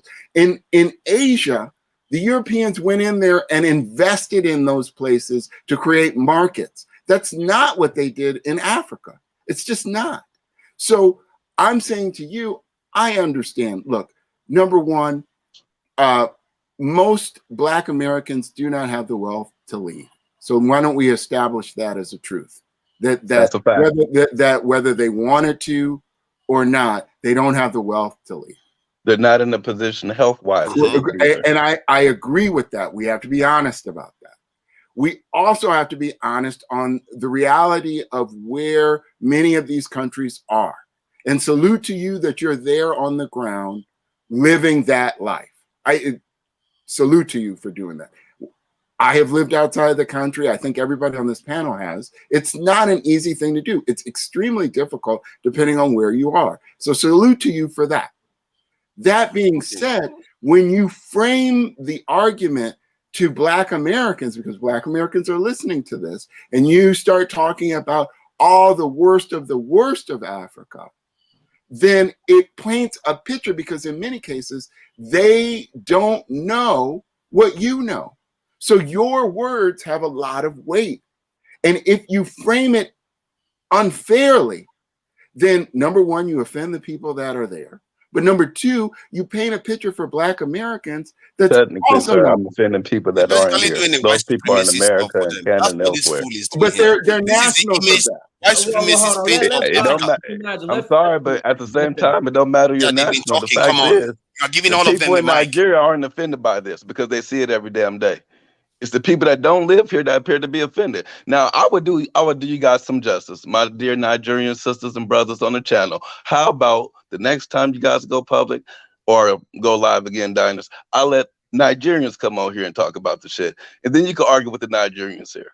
Would that be a better thing? Would that be better? Now he's gonna wiggle again. Let me just put it. Let me just watch him wiggle. I'm asking you, now, if your look at what he's doing now. Can I finish what I'm saying? Can I just tell what I'm saying? Come up here and tell you, know what this is this what guy the is hell is arguing? happening. This is what's going You know on. what this guy is This is arguing? why your Because, ass left. see now you've just been Will talking. you then acknowledge that this Can you is just a shut problem? up? Can you just shut up? These kind of people You are won't people that acknowledge remind me it's of a the problem. lagoon. If I was in Nigeria and I was a leader, I would throw in the Lagos lagoon because you are a fool. You are doing the job of you're going to end up in the Lagos lagoon. The job of the foreign this white supremacists that like to paint. Are Africa you hoping that I in a end very, up in the very bad Lagos light. lagoon? Can you just stop? Can you just stop? Can you just let me have my own say? What he's saying basically is that all African Americans should not go to Africa. Shocker! Nobody is saying that. Number one, nobody ever said anything like that.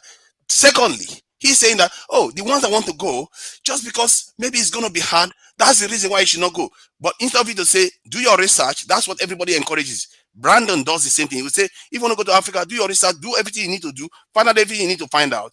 The ones that are going to go there. The question was why some African Americans may not want to go. What the hell is wrong with you, sir? Yeah, mommy. Yeah, but that's the same point I'm making.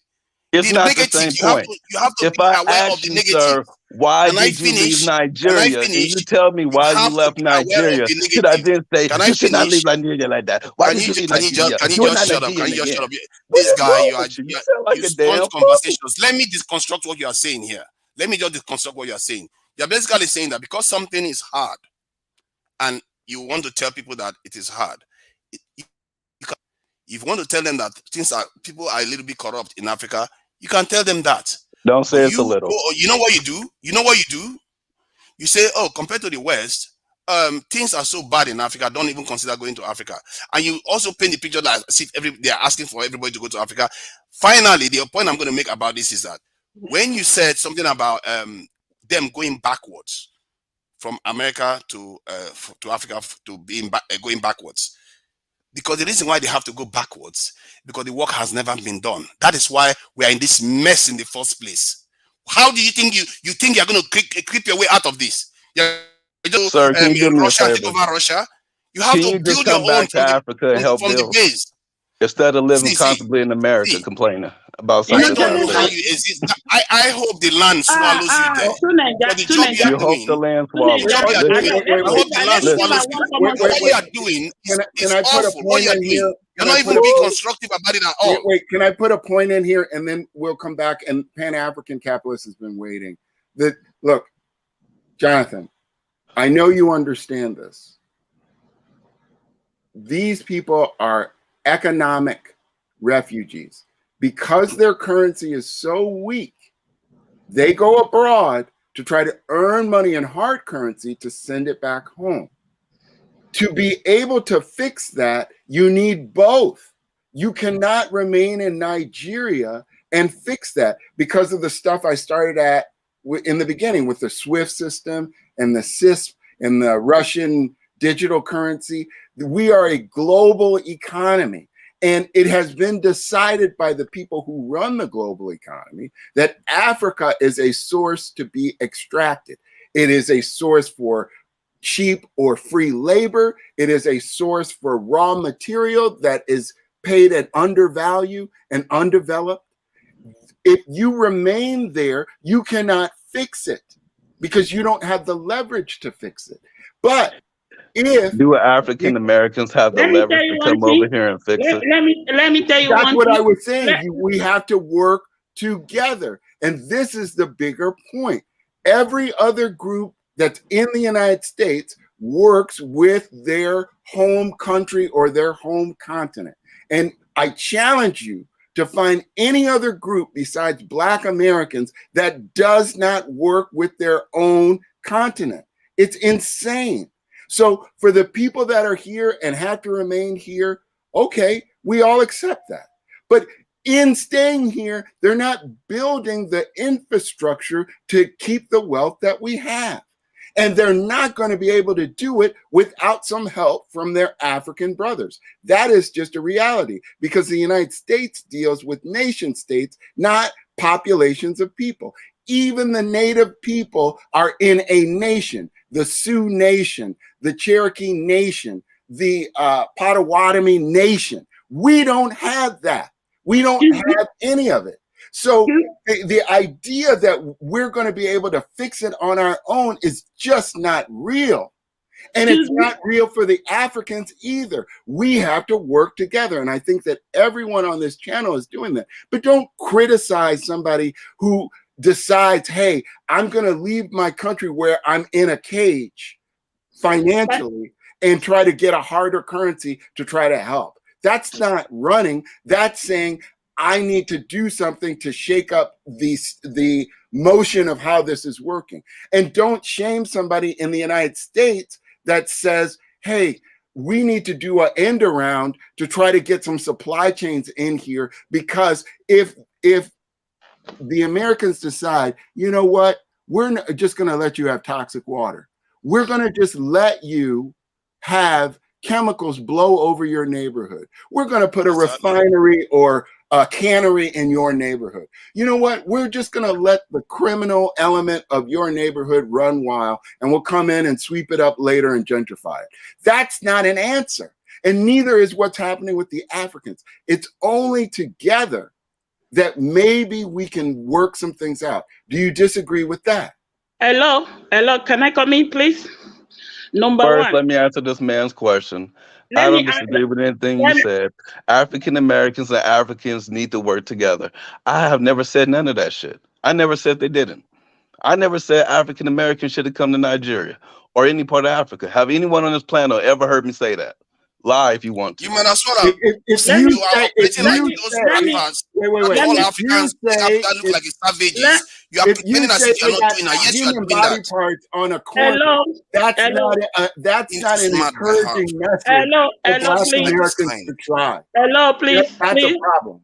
With that please. brain, you should be protecting your Number people instead one, of using that brain I to want trigger to people all know, over the have place. any of number you on the one, panel number one, ever heard me Jonathan, say African Americans don't come Jonathan, build in Africa, don't come to Jonathan. Africa, stay away from Africa? The Let me tell question you, was why some Jonathan, African Americans may we not want don't, to let me come. tell you I one said, thing. why? Why are you triggered? That was not the topic, dimwit. To Nigeria, let me answer them. It be like saying no get sense. Na fish sense thing get.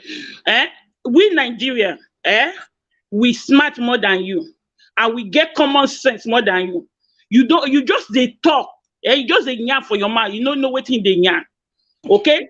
We don't want, number one, we African, we don't want people like Jonathan in Africa. I'm sorry. One thing I learned about the panel is that the only ones that are complaining are Nigerians. I don't get no pushback from South Africa. There are plenty of other people on this panel from other countries. Only Nigerians are complaining. Go ahead, buddy. Talking. Jonathan, I'm talking. I don't know how this guy is even in Nigeria. We African. America, any American on this panel, we African, we don't want people like Jonathan in Africa, especially my Nigerian. We don't want people who think that their country is better than their own country where Correction, they live. ma'am. You don't want me. I'm talking, no. But the people in Nigeria don't have a damn problem with me. I'm talking, no. I'm talking. Let me talk. I don't know how your wife is going to cope with you. Number two, let me tell you one thing. I'm a Yoruba woman. You don't know how to talk. If you know where Yoruba, I will give you your mouth. You know, go fit talk again. Let me tell you, we don't Lady, want people I will like get some you Yoruba in woman on Africa. here to Okay, let me counteract tell what you you're one thing. saying, if you want me to. Let me talk.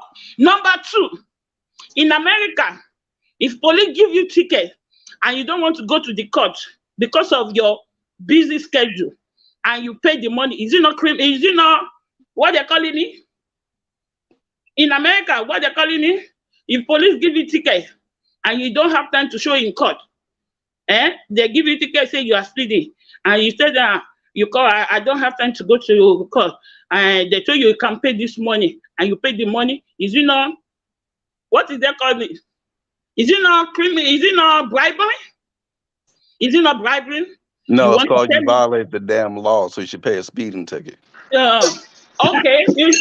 I mean, I'm not going to sugarcoat. I'm not going to sugarcoat anything. Let me You're talk. sugarcoating, lady. Let me talk. You living in my country.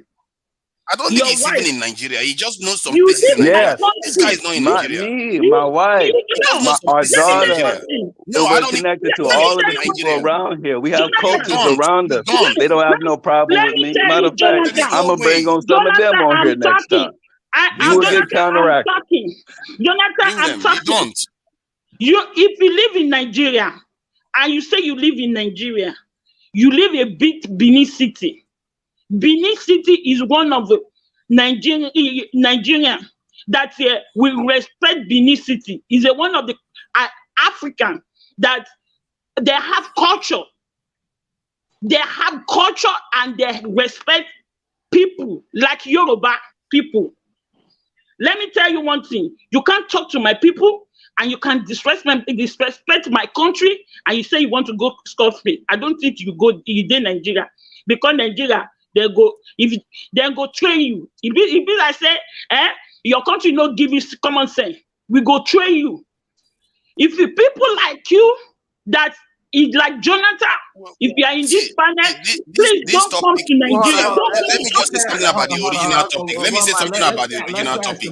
Let's pass the mic to Pan-African Capitalist. Go ahead, Pan-African Capitalist. Okay, what's going on? Thank you for having me on. Can you hear me clear? Yes, go ahead. Okay, good. So at the end of the day, what it comes down to, what I think it is, as a Black American living in Ghana, I think that the only Black men that are intimidated by other groups of men doing stuff in Africa are Black American men, specifically Black American men that are not that do not have a track record of producing in the U.S. So, and it's not just Black American men. I'll say it's Black American men and women, and I would say it would have to be people that subscribe to typically to a pro-Black ideology, which I come from the pro-Black community, but I must say a lot of people in the pro-Black community do not have a track record of producing, and one of the reasons that those people are intimidated is because of the ideology that they subscribe to, right? That pro-Black ideology that speaks about it's an isolationist mindset that a lot of those people have, where it's like, okay, you don't do business with other races of people. But when you look at the local business people in a lot of these African countries, I'm talking about people that have companies that employ 100 people, 1,000 people, 5,000 plus people in these African countries. These people are willing to do business with everybody. So there is no real intimidation factor about other groups of men doing business. They'll partner with you. They'll, make strategic alliances with you. What they care about is, are you providing a good product and are you providing a good service? And at the end of the day, I have talked to some business people in Africa and a few other countries, in Ghana, and a few other countries in Africa as well. But some of these guys say, yeah, we do business with everybody. We prefer to do business with other Black people. But at the end of the day, it's business at the end of the day. So that's what it really boils down to. A lot of Black American people that subscribe to this pro-Black ideology have an isolationist mindset where it's like, we can't do business with other people.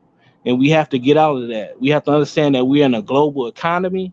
You have to make your strategic alliances and businesses where you can find them, as long as it's a quid pro quo win-win situation that you're doing with these people, and you have to move on. And the reason that a lot of us are intimidated outside of the mindset is they know that our people in America aren't organized. Mm-hmm. Most And Black how do you Americans think are they not separated organized African Americans and with African? the Tonight, let the guy finish with the tonight. Go ahead. with the exception of some of the top. I mean, there are some top guys that are business people that are on that top level. I mean, there's a group of about 60 something African American businessmen that have put in with multiple millions. I think it's 100 million or more to invest in Africa. I mean, there's a bunch of high level Black American men that are doing business all around Africa. There's a guy that you interviewed, Donis, that's doing the transportation stuff in Nigeria. There's a guy that's in Ghana from America, Black American, that's about to invest 350 million into a movie studio in Ghana. And so we have guys that are producers that are Black American that are not intimidating, but the vast majority, like I said, it's those pro-Blacks that are not producers that are intimidated. But the top guys, we're doing business. We're shaking hands, kissing babies. We're connecting with the locals in these countries, the local politicians, as well as the local business people, and we're doing business and helping to bridge the gap and create alliances with our brothers and sisters in Africa, so that we can, empower the entire Black race around the world. All right, let's hold on one second. Mammy Z, go ahead, Mammy Z, unmute yourself. Thank you, Diners. You're welcome. Yeah. Hello to the panel. What I wanted to say, I was jumping in because of the argument. I don't have much to say about what you guys were talking about. I love listening. I learn a lot. But I really hate when a group of people silence one person that is stating their opinion. That's not fair. Just because the guy says something bad about Nigeria, they all get triggered and start bullying him and shutting him down. How are we going to have a real conversation without letting people express their thought? If you guys don't agree about what he's saying, bring the opposite argument to Naja. You are a man. That's why I always say the African men, I don't know, the men like you guys always get so easily triggered because someone mentions something that you guys don't like. you just get all emotional and all that and shutting him down. It's not going to change anything, because whatever he was going to say, he's still going to say, maybe not on the panel, but he's going to still say it after the live or whatever. Even European, when they come to Africa, they see all those things. They make documentary about it. They write book about it. All those things, those are reality. He said nothing wrong. It happens in Nigeria. Okay? There's no reason to shut It's him like down. it's like when Lozi came here and said it was excusable to be black people because of xenophobia. There are certain things you are supposed to be triggered by, and that is our problem. There are certain things when somebody comes here and start telling me, saying the same kind of things Europeans have been painting African about. You expect me to sit here and take it. There are certain things I will not take. In another conversation, I will accept it and sit back. But if somebody, a black man, can did you hear what he's saying? He's saying that, oh, everything in Africa is bad. Everything that happens in Africa is bad, but the one in the West is I better. didn't say That's what he is saying. thing like You that. think Europeans ever come? Hold on, Mamizi, listen before you start just saying You stuff. Africans are always You crying have when to listen to somebody reason, criticizes you. but otherwise, I You would have think to you just stop. came here with an agenda. Or just listen to reason here. That's in your mind. It's in your mind. The guy saying say nothing something, like let that. me finish what I'm saying then. If somebody is painting the same image that Europeans have been painting of Africa, but using a black face to do it, if you don't call it out, then it tells you that you don't even know what you are thinking. You are not thinking straight. You are Brother, the I'm going to one bring feeling like that. You are Nigerians projecting on the panel next time, and you say I'm that not to their projecting, face. it's just a fact. You are What he's doing is projecting, what and Europeans that's have been doing. African people have inferiority complex. Anytime There is no inferiority complex. I'm pushing back at something that we should not tolerate. Black people attacking black people. We should not tolerate black people trying to paint The guy us said as nothing wrong. a kind of Jonathan, you said nothing water. wrong. No, you gotta we should understand. not tolerate that. Tunaja, first off, she's an alumni of Kaizo's show. Shout out to Kaizo. So they have an agenda that all Africans are dusty. So this is where she's going to come from. Again, no one, I personally, I don't know about anybody else, but I didn't attack Jonathan or disagree with what he said. What I was explaining to Jonathan was that, hey, listen, you have to understand that because people see this Dynasty's platform as a source of information, right? You have to at least, just a suggestion, be a little bit balanced and nuanced. No one said he said anything wrong. Sister, can I finish, please? I didn't interrupt you. Now, You did not let him finish his statement sister, either. I let him finish. That's so emotional. It's annoying. What That's are why you talking about, lady? Lady, listen, I don't know you. Listen, lady, I never cut him off. He can tell you that. I didn't cut Jonathan off. Me and him spoke. So I don't know what you're talking about, lady. All right? What I'm saying is this, is that with Jonathan, he's saying, oh, he can get Nigerians to make the same argument. Jonathan, I can come to America and get a bunch of Uncle Toms to say negative things about black people. It doesn't mean anything. A lot of Nigerians, Brother. If the question is why some African Americans may not want to come, why are they triggered by reasons why African Americans may not want to come? It doesn't make no damn sense to be triggered. Please, let me finish. Jonathan, again, I can't speak for anybody else, but I can speak for myself. I was never triggered by anything you said. When you first called, I agreed with you. I shouted you out for staying in Benin City. Did I not? If you remember, maybe you don't. Right? I told you, hit me You an email. did, brother. I'm not, but brother, I'm not talking about you.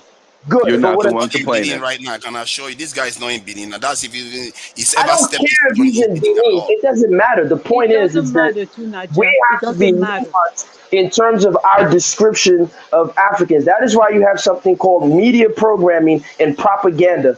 I agree, Africa has a lot of issues that needs to be fixed, but the same way, when you see American imagery, they show you the best imagery. It's not a coincidence that Muhammad Ali, right, when he was at his low point, shaking, that's what they put in the media and say, oh, look, he's so brave. Why don't they show us Margaret Thatcher falling asleep in her oatmeal? If you guys don't understand the games that are being played, then go ahead, continue playing these games. That's all I'm saying. That's the game now. The guy is answering the question. We are here discussing a totally different topic. We're here discussing a totally different topic, how to make our men this thing. Why are our men threatened by what is going on in Africa when other people are coming there to do it? But no, he come back with the same topic he talked about this in days or weeks I didn't ago. come back with the same topic. I responded to people on the Why panel. African Americans There's a are not difference. supposed to go to Africa? One second. Jay Doda, turn on your camera. I need to see who you are first. Jay Doda, I need to see who you are first. All right, going once, going twice. Yeah, very good. Yeah, okay. Yeah, so he completely derailed the topic, and I don't like people that stunt conversations, because what he's just doing here now, he just started the conversation about why these things are happening. Maybe there could have been a way to repair some of all these things, but he just stunted it, talking about how they're selling body can you parts on respond to the him streets by and all this telling stuff. him that I responded to the people on the panel that said something? They Other don't than want to that, the listen to topic is supposed to be You about picked on Chinese. one topic to return back to your topic, and you Hold are on, allowed to do that. let's back to Philip. Go ahead, Philip. Let's try to set some. Oh no, wait, it's Philip's turn. Go ahead. Stop Philip. it, man. Let's try to set don't some be a child. boundaries as to what are facts and what are not facts, and what are the reasons for certain things.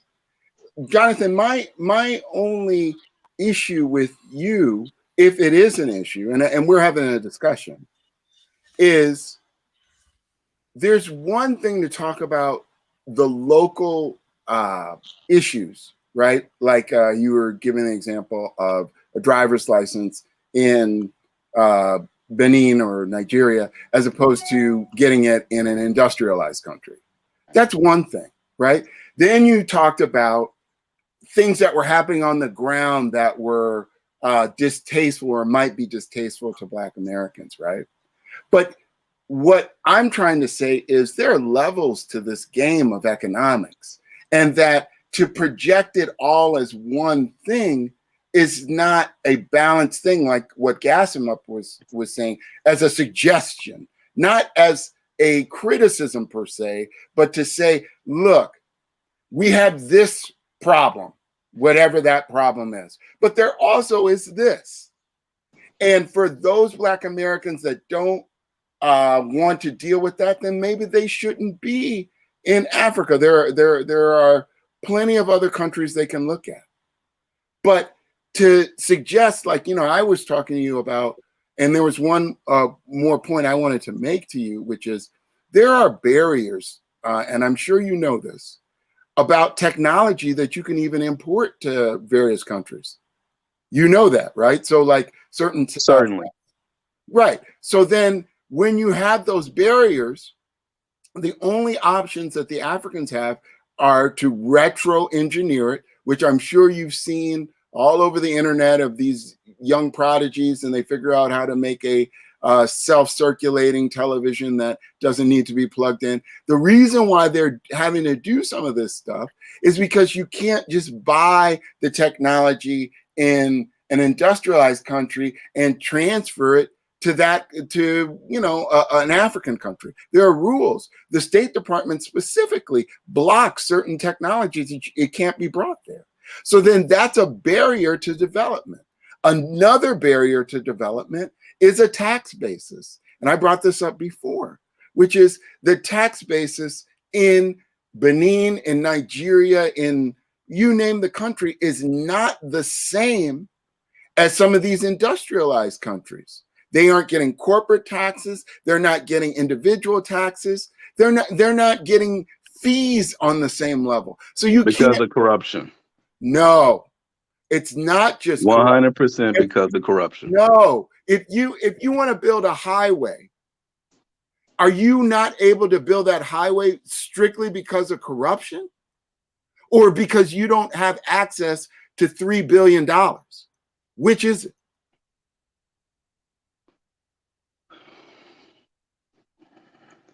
Do you think corruption plays a role in who's able to build that highway? Which is it? Do you think corruption plays a role in who's able to build the highway? Philip, you froze. Yeah, froze, Philip. What was your question? Answer my question.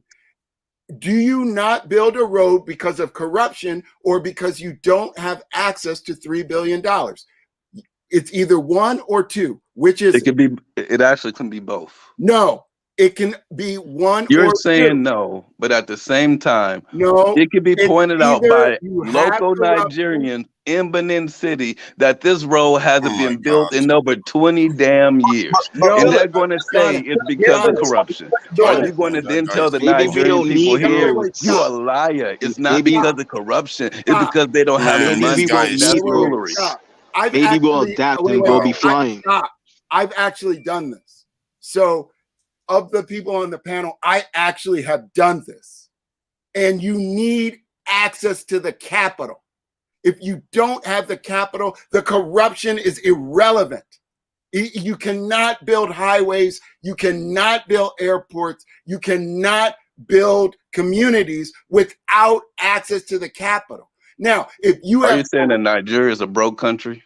I'm saying Yes, that I'm saying okay, I am saying I've even worked in communist countries, and the capitalists say those are the most broke countries in the world. And I'm telling you as fact, because I've done it, that you need access to the capital. And if you can't get someone to invest in your country, then it ain't happening. Full stop. It's not, I don't care if you have the most corrupt leader possible. Look, in Egypt, is that guy Sisi or whatever? You think that guy is a moral pillar of democracy? Look, but we give them billions of dollars through our military, through our State Department. We give them billions. And these other countries, many of them had dictatorships. It is not about the corruption. It's about the access to capital. And the Africans don't have it. They don't have hard currencies. They don't have markets. They don't have access to SWIFT or CISPA or any of that stuff. It's only now where Chinese come in and they're doing state-sponsored loans through their development bank with these same corrupt countries. And that's how highways are getting built. That's how deep water ports are getting built. But you have to know how it works. And if you haven't done it, then it's just a discussion of, well, this isn't being built. It's because the mayor isn't doing it, or because the governor isn't doing it, or because the president isn't doing it. No, it's because they don't have access to the money. And they don't have it because it's not in the benefit of the people who do have the money to give it to them. Full stop.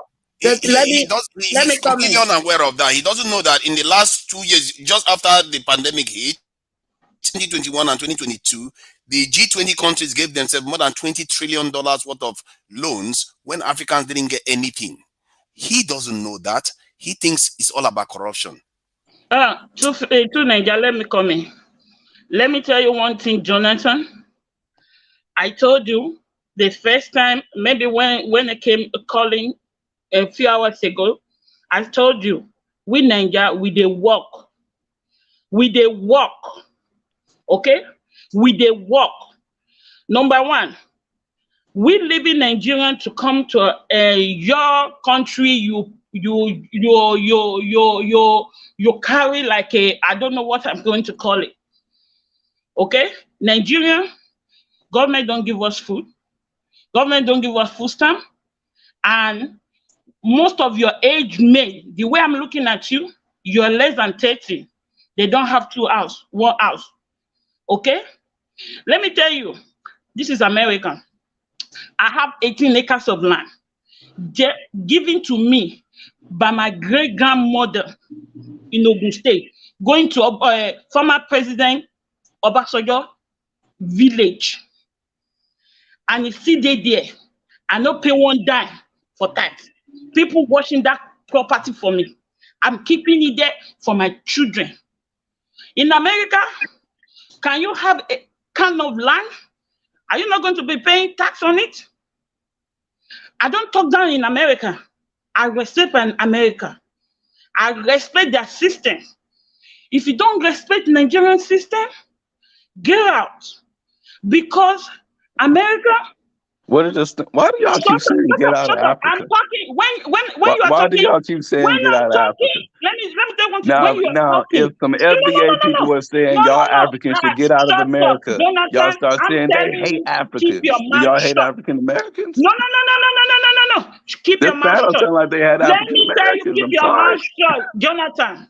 I don't know how your wife going to cope with you. I think your wife, I don't know. Very damn Eh? well. Leave I his don't wife out think of your And it. the wife. people in Just Benin say your City, piece. Let Keep her your talk. very mouth Just let her damn shut. talk. well. Let's I try to hope keep you are this not as stable as talking down possible on because your he's not wife. saying what he's saying before again. Let, Just address him. let me tell you one thing. We work so hard. Okay? If in Nigeria, you don't want Nigeria, come back to your country. Come back. We Nigeria, the reason we leave Nigeria, we work hard to make money. And we are not dependent to our government. And what we have in that country called Nigeria, 100 years to this time, Nigerian government cannot figure it out. They'll just be stealing and stealing and stealing and take what they cannot take. We Nigerian, we black people, we have to get up and work hard to get what God gave to us. Not people like you, Jonathan. Not people like you. We don't want people like you who talk down on the country that you live in now. You In my don't talk, know. It's only there's a where difference between I'm talking down talking. on the I'm country talking and because that's stating the facts way about the you're country. Hey, whoa. One mic. We got some other people on here that need to. UFC Superfan, go ahead. UFC Superfan, go ahead. UFC Superfan, you got to unmute yourself. Okay, guys. Good evening. I'm from Edo State. I was born here and raised here, and I live here. The thing is that in my state here, communities, they are the one own land in Benin City. There's a reason why they call it ancient city of Benin. Even if you are a billionaire and you were born in Benin and your family have a family house, even if it's a mud house, your family members, they won't even allow you to break that mud house. They will say, no, leave it like that. That's how our great grandfather built the house. Leave it like that. It's a family house. That's how when you go to Benin, you see a lot of mud houses. Even in the city, they are all over the place. You don't touch it. Instead, when you look at this, when you go through the state, you see that a lot of people are leaving the major city and building houses in the new areas. But when you go to the new areas, that's where you see different type of structures and buildings, modern buildings and structures. Even the governor does not have any right to do anything about those property. Land belongs, even in the whole Nigeria, I don't know about Lagos, but in Benin, Edo State, land belongs to community and the king, the Oba of Benin, and the Nogis, that is the sub kings. They are the owner of lands in my state. So you don't have the right. Even the governor might have some certain project he wants to, like areas. I mean, some certain area he wants to develop. Without the approval of the community, they won't be able to do anything. Thank you. Okay. What are you saying? Thank you for? Dennis, can I say something? The man is absolutely correct. And he's from Benin City. Hello, Dinas. So that's Benin. Even okay, hold on. Let me use for instance. I don't know if you guys know Samuel Igbobadia, the guy that got married to Portia, right? You guys know him? He Not lives like in it. Yes. He lives in Atlanta. Good. When you go to his family's house, he's still like that. The man that live there, no matter how wealthy the son is, he won't be able to break that house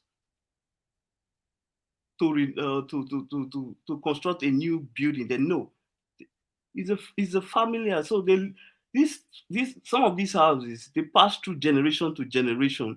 That's why when you go through first circular, second circular, third circular, Sakumba Road, all those areas, Akwakwa, you find mud houses everywhere. In my village too. In my village too. Except the family decide together, okay, let's sell this thing. That's when they do it. You don't try it because you won't survive it. When you sell a family house, in the next maybe 1 year or 2 years, you start having all sorts of problems. So they don't do it. So if you live in Benin and there is no development in some area, just know, yeah, the governor. If okay, for instance, when the past governor and was reconstructing the airport road, that road was supposed to affect the Oba Palace fence. The Oba gave him direct, okay, you can destroy the fence and construct the road.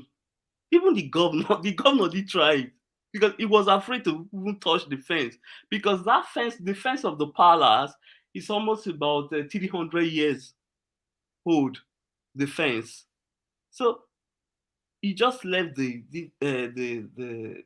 fence and expand the road to the other area. So Benin is very, very complicated. There's the reason why they call it ancient city of Benin. Communities. Hello, I hello, think Dinas. I Yes, think I development want should to be say Hold on, something. hold on. Let's pass it to who's talking, Jay? Okay, yeah. Thank you, Dinas. Greetings to everybody on the panel. I just want to chip in. I mean, two things. First of all, I mean, in response to the lady that spoke, I can't remember her name. You know, she said something that all Nigerians are like triggered. No, I mean, not all Nigerians are triggered. I've been following the conversation. Okay, And I think to Nigeria and the other lady, they are too emotional. They have to take it easy. yes. You know, that's not how you have conversation. I mean, as a Nigerian, I've lived in Benin. I mean, I've stayed everywhere in Nigeria, you know. I mean, Jonathan can say, can say whatever he's saying. Everybody can say things from their own personal experience. You understand?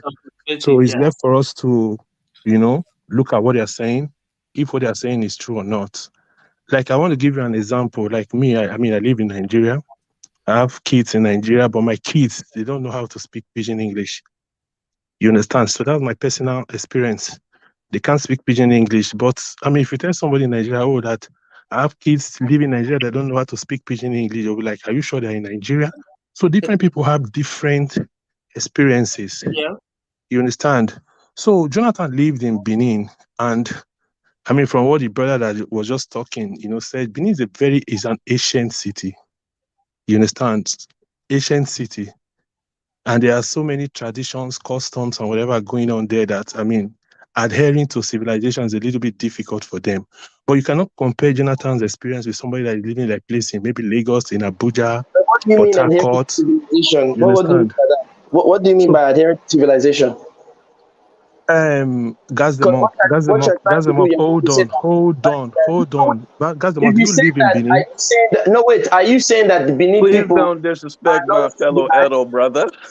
Are Let you the saying man. that the Benin people? Listen, Jonathan. You see how he enjoys I'm not us worried fighting about each Hold other. on, That guy, hold on, hold on. that Jonathan guy is not here for you. Hold on. You guys don't You know know, how that's the sensitive. problem. That's the Gotta not problem. See, ignore these guys. I'm a We Nigerian have like you guys. So let's you guys calm have down. to just go straight to the point. This is what Let's they do.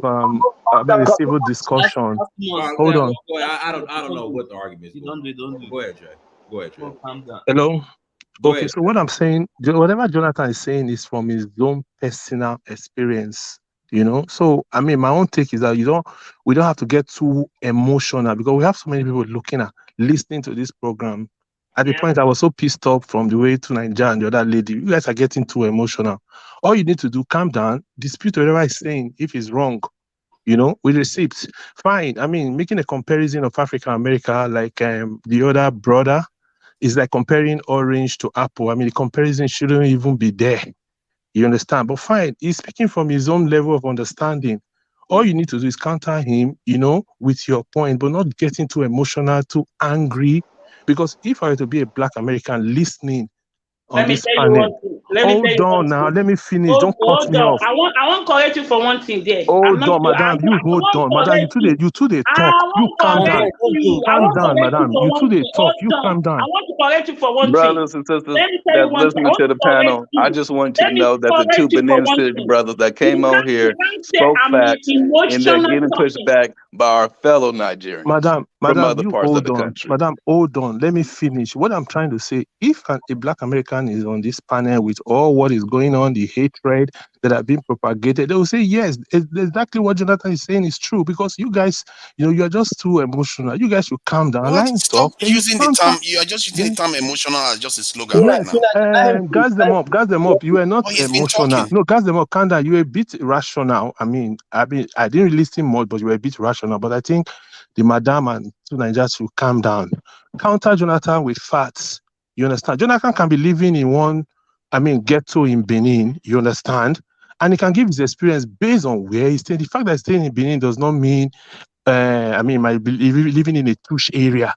There are areas, better areas in Benin. Like the other day was talking about ambulance. There's so many things was talking about ambulance. There's definitely depth in lacking a gap in information in some of the things that Jonathan says.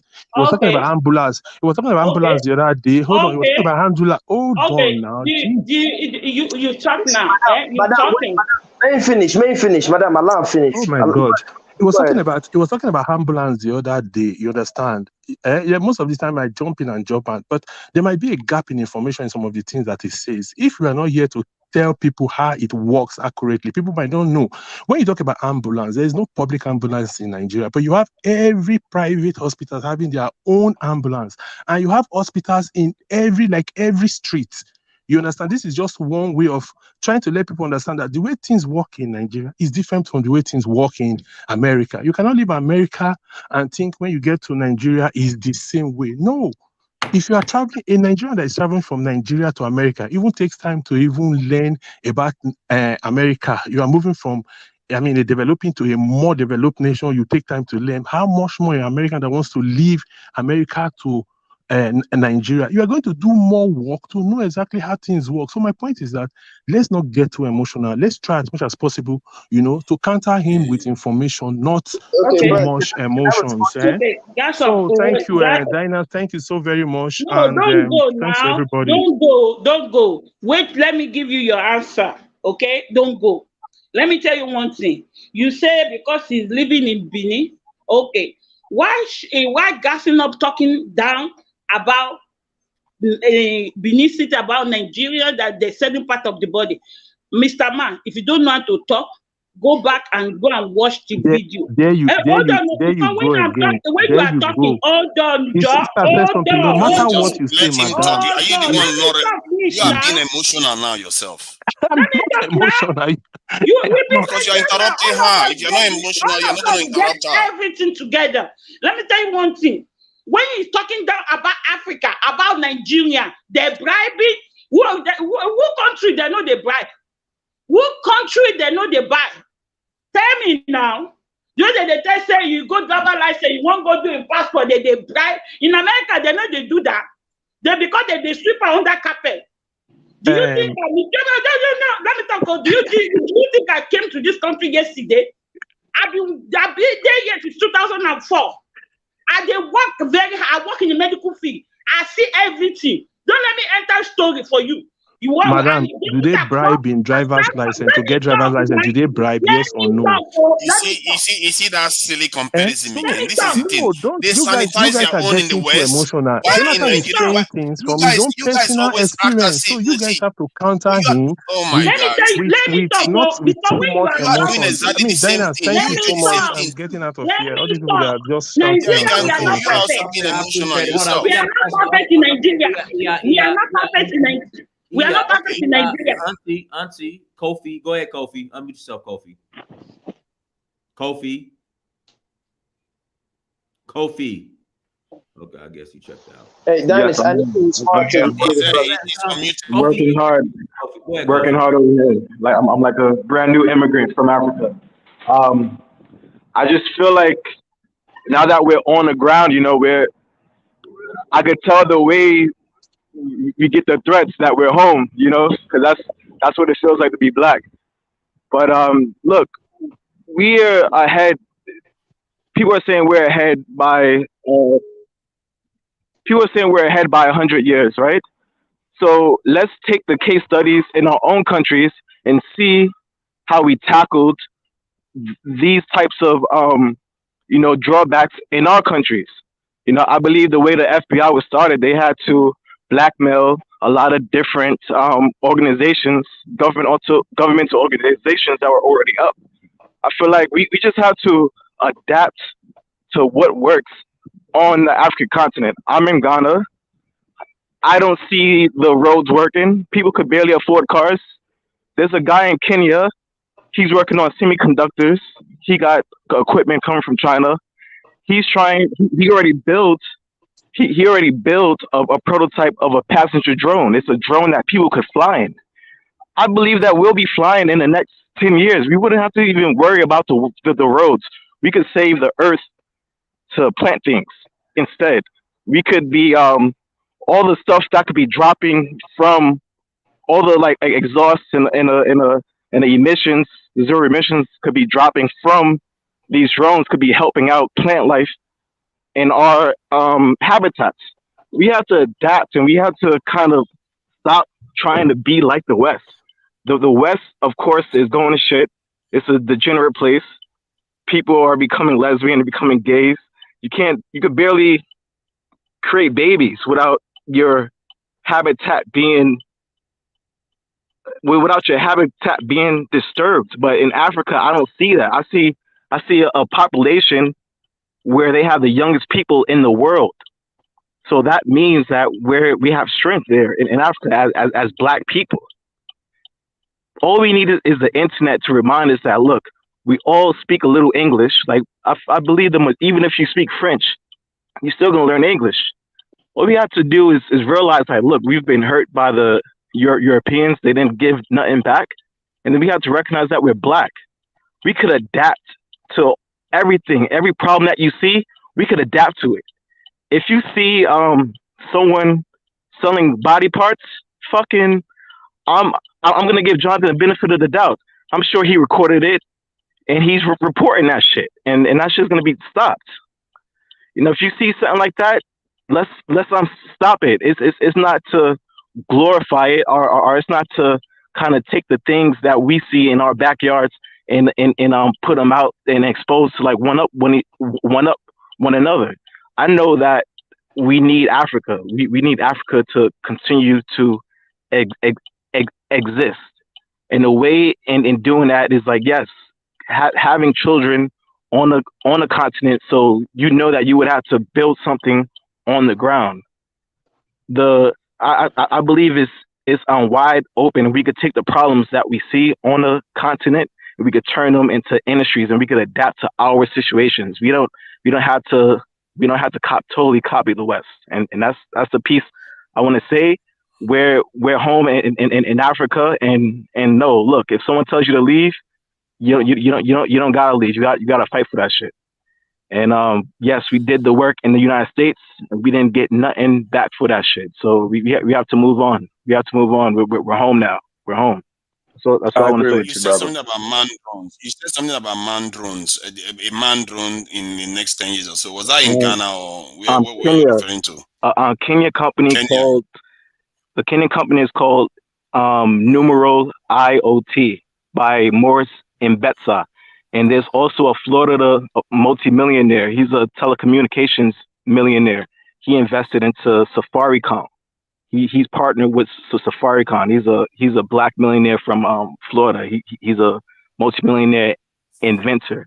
And I believe if we follow people like that are kind of low key, but are a little bit out there, if you do your research, you can see the type of innovations that we're making. It's only a matter of time that it's going to come up in the west coast of Africa and all throughout Africa. These things are inevitable, I believe. Yeah, numeral IoT, isn't it? Yeah. I'm just on that side now. Can I come in? Can I come in, please? In my state, Ogun State, Abeokuta, It's there that Dangote is doing cement. There's a place when Dangote working, they're taking the cement out to manufacture, making it. That thing since Dangote is working there, since cement, Dangote is making cement. They never go to the heart of that place. And Dangote is making money. And those chicks, those things, Alaki of Akeland, they're making money from there. Yeah. You understand? Let's leave that place. From Abeokuta going to Ibadan, there's a dam there. It look like a river. There's this thing they're making road. It look like this black thing.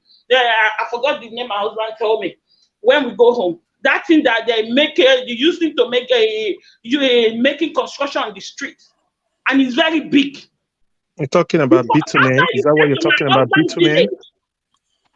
After you get to my husband's village, there's a mountain. At the back of the mountain, there's a time that thing will be coming out on the big mountain like this. Like my husband told me that it's a paint, like a dam, close to Abaso, just far. We have so many things in that country. We don't. The one that government putting their eyes to is different. If you go to my husband's hometown or Oshu State, because my husband is for Elisha, they didn't go every day. The villagers fighting them. So we are here, we're talking about it, and some people come talking about the country. They will making Nigeria is not perfect. We are not perfect. We are not perfect. Can I just say something about this natural resources in Nigeria? Gas him up wanted to respond. So go ahead, okay. No, I'll let Tunaja go because go ahead, Tunaja. Go after him. Go ahead, Tunaja. Yeah, thank you. Regarding the natural resources in Nigeria, even if we tap all our crude oil, not one drop is stolen. Nigeria is still a poor country. The reason why we are poor is because we are not tapping into our people. Most nations that don't have wealth, don't have natural resources, why do you think they are rich? And that is the mystery of it all that we can't seem to figure out. And regarding this idea about talking about the bad things that's happening in the country before you visit the country, I think if somebody said Nigeria was corrupt, yeah, we hear that all the time, isn't it? Because it's ubiquitous, it's everywhere. But when somebody starts saying, "Oh, do you know that they sell body parts everywhere?" He makes it sound as if they're selling it in every corner in Lagos and all the rest of it. It's almost like if you want to go visit any country, they tell you about the worst things about that country before you even visit the country. Why would anybody leave their home then? Nobody will even get out of the time they hear that Jeffrey Dahmer lived next door, they will not go anywhere. So that, and secondly, the part of it that really gets to me, and for me, I don't think I will even apologize for being emotional and going after anybody that does this, is when you start doing things to paint Africa in a bad light, in something that I've seen so many times. Look at that Mamize that is talking nonsense out there. She's wearing a European hair on her head. The reason why that happens is because people talk down on us and we accept it. All these things, I'm tired of it. If I hear any African black person, anybody say that kind of nonsense, I'm going to be triggered by it. I don't care. I don't want to be hearing it, because other people are not any better. They are probably even worse because their lives are even harder. We have more. So I'm not going to apologize for anybody telling, human body parts are sold in Nigeria, as if it's done everywhere. The same thing happens in America, but it's not done everywhere. That's why people still visit America. So let's not start getting each other confused and getting stuff confused. Why I get triggered, and I will not apologize for getting triggered, is because I'm tired of it. Our women are wearing fake hair every day. Our men are not standing up for their own heritage. They are basically abandoning it and going to die for another man's army. And somebody is coming here to tell us, our own country is bad, but the one I'm in is good. That has probably even worse things going on there, but sanitized. Thank you to Niger.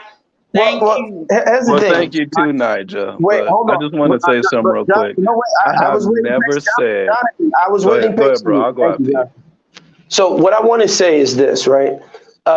Again, the idea because the other gentleman, he came on and that's to the larger point where I said anybody can go to any country and get people who are disgruntled with how things are going, right? So I can come to America and get what we would call, you know, the Sambos, because it's not even the Uncle Toms, but the Sambos, right, to say negative things about African Americans. Just the same way you have people who are in Nigeria and they can say negative things about Nigeria. So when the brother was giving the example of, oh, we can't develop, there's no civilization in Benin. Here's what is so sad about Africans. We are so quick to throw away our culture, right? But in America, for example, in the capital, what you call Washington, D.C., you can't build any building that's taller than the Washington Monument. There's reasons behind that. There are traditions. There's all kind of things. Going back to the president has to be sworn in, I believe, on a Freemasonic Bible that's kept in New York City on 23rd Street in the Masonic Lodge over there. So they have traditions that they honor and uphold. People say, oh, forget the old people, forget the elders, blah, blah, blah. But if I gave you an American piece of paper that had their elder called George Washington or Benjamin Franklin on it, you would gladly accept their elder. In America, they teach them about Columbus Day. They honor their elders. Of course, everything is still through the system of capitalism. You have lands that you can't just go and do anything on. They have lands, Federal Reserve protected lands that they don't want you to do things on. But we Africans, oh, forget Benin. There's a whole ancient people just throw it away. What's wrong with them? They're backward. No, we need to be in tune with that. So now, in terms of the Nigerians that we find that will speak ill of Nigeria, everybody has gripes with Nigeria, and I have gripes with Nigeria. There's a lot of things wrong. Remember, the nation state is not an African creation. We didn't have passports in ancient Benin. We didn't have passports amongst the in the Arochukwu or in the old Oyo Empire. No one had passports. So the idea of a nation state is a modern day European invention from the 1600s. We know this already. The problem is that Africans and people all over the world are finding it difficult to merge the nation state concept with things that may come natural to them. No excuse. There's corruption. It should be stopped. But this is something I've told you this to, Niger. Is it not ironic that most of the Nigerians who come on Dinah's platform are from the southern part of Nigeria? If you go to the American embassy, all the Nigerians lining up to so-called escape Nigeria are from southern Nigeria. You don't really see those in the north doing that. And I'm not saying that the northern part of Nigeria doesn't have problems with herdsmen, Boko Haram, and all kind of illegal mining that's going on in the north. We know that. But you will rarely see a northern Nigerian. They don't even come on your platform, Diners. You should be asking yourself that. Why is it that the Nigerians from the south are the quick Uncle Toms, the quick Sambos, the quick Coons? Because the ones in the south are ready to push away their old culture because they feel it's backward. They feel it's anti-civilization. Well, you guys go ahead and keep embracing this white man. See how the white man is treating the African Americans in America, and let's see if you can kiss up to them some more. Okay, Diners, can I just say something? Yeah, Diners, can I say something? Gas them up. First of all, I think you misunderstood me. I didn't say Benin is backward. I said Benin is an ancient city with a lot of customs and traditions. So maybe you should listen and listen very well. I'm not discarding Benin. I'm just trying to point to the fact that Jonathan is speaking from his own experience. Like the other sister said, no matter how you talk, no matter how you get emotional, it's not going to change Jonathan's point of view. The only way we can change his point of view and people that are listening is to state the fact and say it, you understand, without so much emotion. Tunanja, I understand you very well. USA that we see today, and most of the developed countries, they are just doing marketing. You understand, marketing the positive side of their country to the world. Why we, like from Nigeria, we are like demarketing our country. I understand that. But my point is that people are listening. Varieties of, people all over the world are listening to our conversation, and it doesn't paint a good picture for us to not to allow Jonathan to talk. I know we love our country. You understand? So, but back to the topic, Diners, the topic he was talking about. I just want to say one or two things. I think the topic, Diners, you're right. There are so many opportunities in Nigeria, in Africa, in Nigeria, that Black Americans need to wake up, because Nigeria is like a time bomb. if you get the right leadership in Nigeria, Nigeria will be like a paradise on earth. See, let me give you guys a personal experience. A lot of us that are Nigerians, we know the place called Meduguri that we talk about where Boko Haram is based. If you travel to Meduguri today, you can't get a hotel. You have to book your hotel like 3 weeks or a month before. If you step into Meduguri, if you see the numbers of white people in Meduguri, you'll be shocked that, is it not this place we are reading on the news that Boko Haram is operating, that Chiboks, I mean, they kidnap girls and the rest of them? The population of white people in Meduguri, the question comes to mind that what are all the white people doing? I'm not talking of Lagos, I'm not talking of Port Harcourt, I'm telling you Meduguri, that we read in the news that there's war, Boko Haram insurgency. You see different people from the French, the Chinese, I mean, the Americans, they are all there, all white people. Why? Because the opportunity is there. So my point is that Nigeria is a great country. We all know we have our problems. I mean, if somebody wants to talk about the negative side, I don't have to start quarreling. I mean, with that person. I mean, in an open forum. Nobody's Let the quarreling person with say his you. own. But the thing is that what we have to do as Nigeria is to let the world know that no, we have our problems. We have leadership problems. But with the right leadership, Nigeria will be the best place that anybody can live. But Let me tell Dynast, thank you. you so much. Thank you so much for this. For I have to Jay, step out.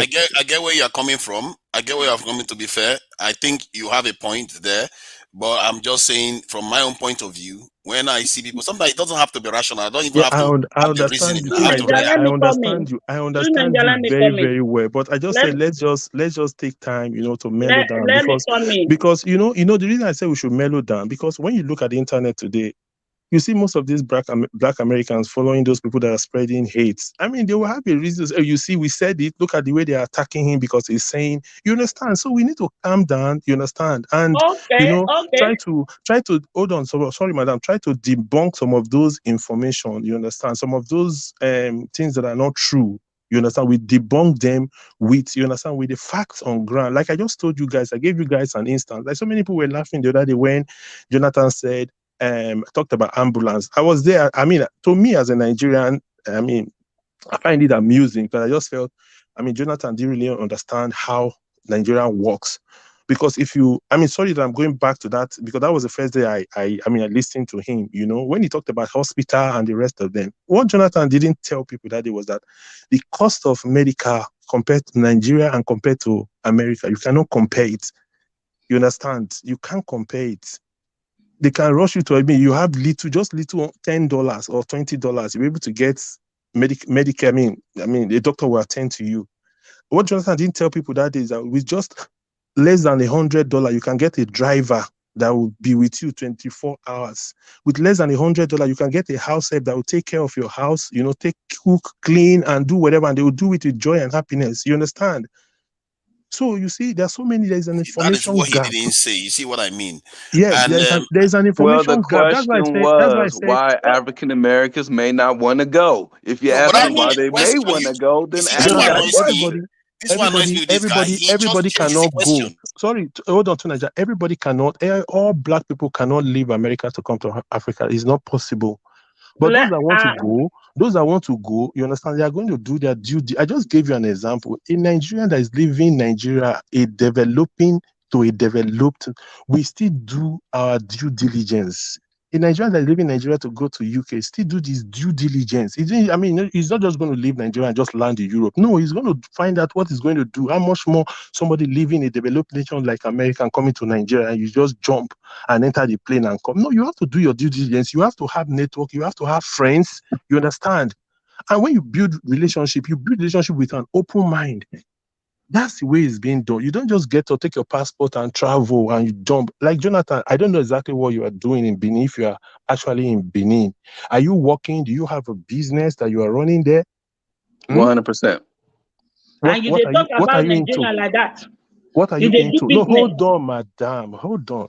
I did Jonathan, talk what are you about doing? Nigerian like He that. fell in I'm love. the No, only what are you? I person want to that know I know of exactly in what this are you area doing that because I pays live every in worker Benin.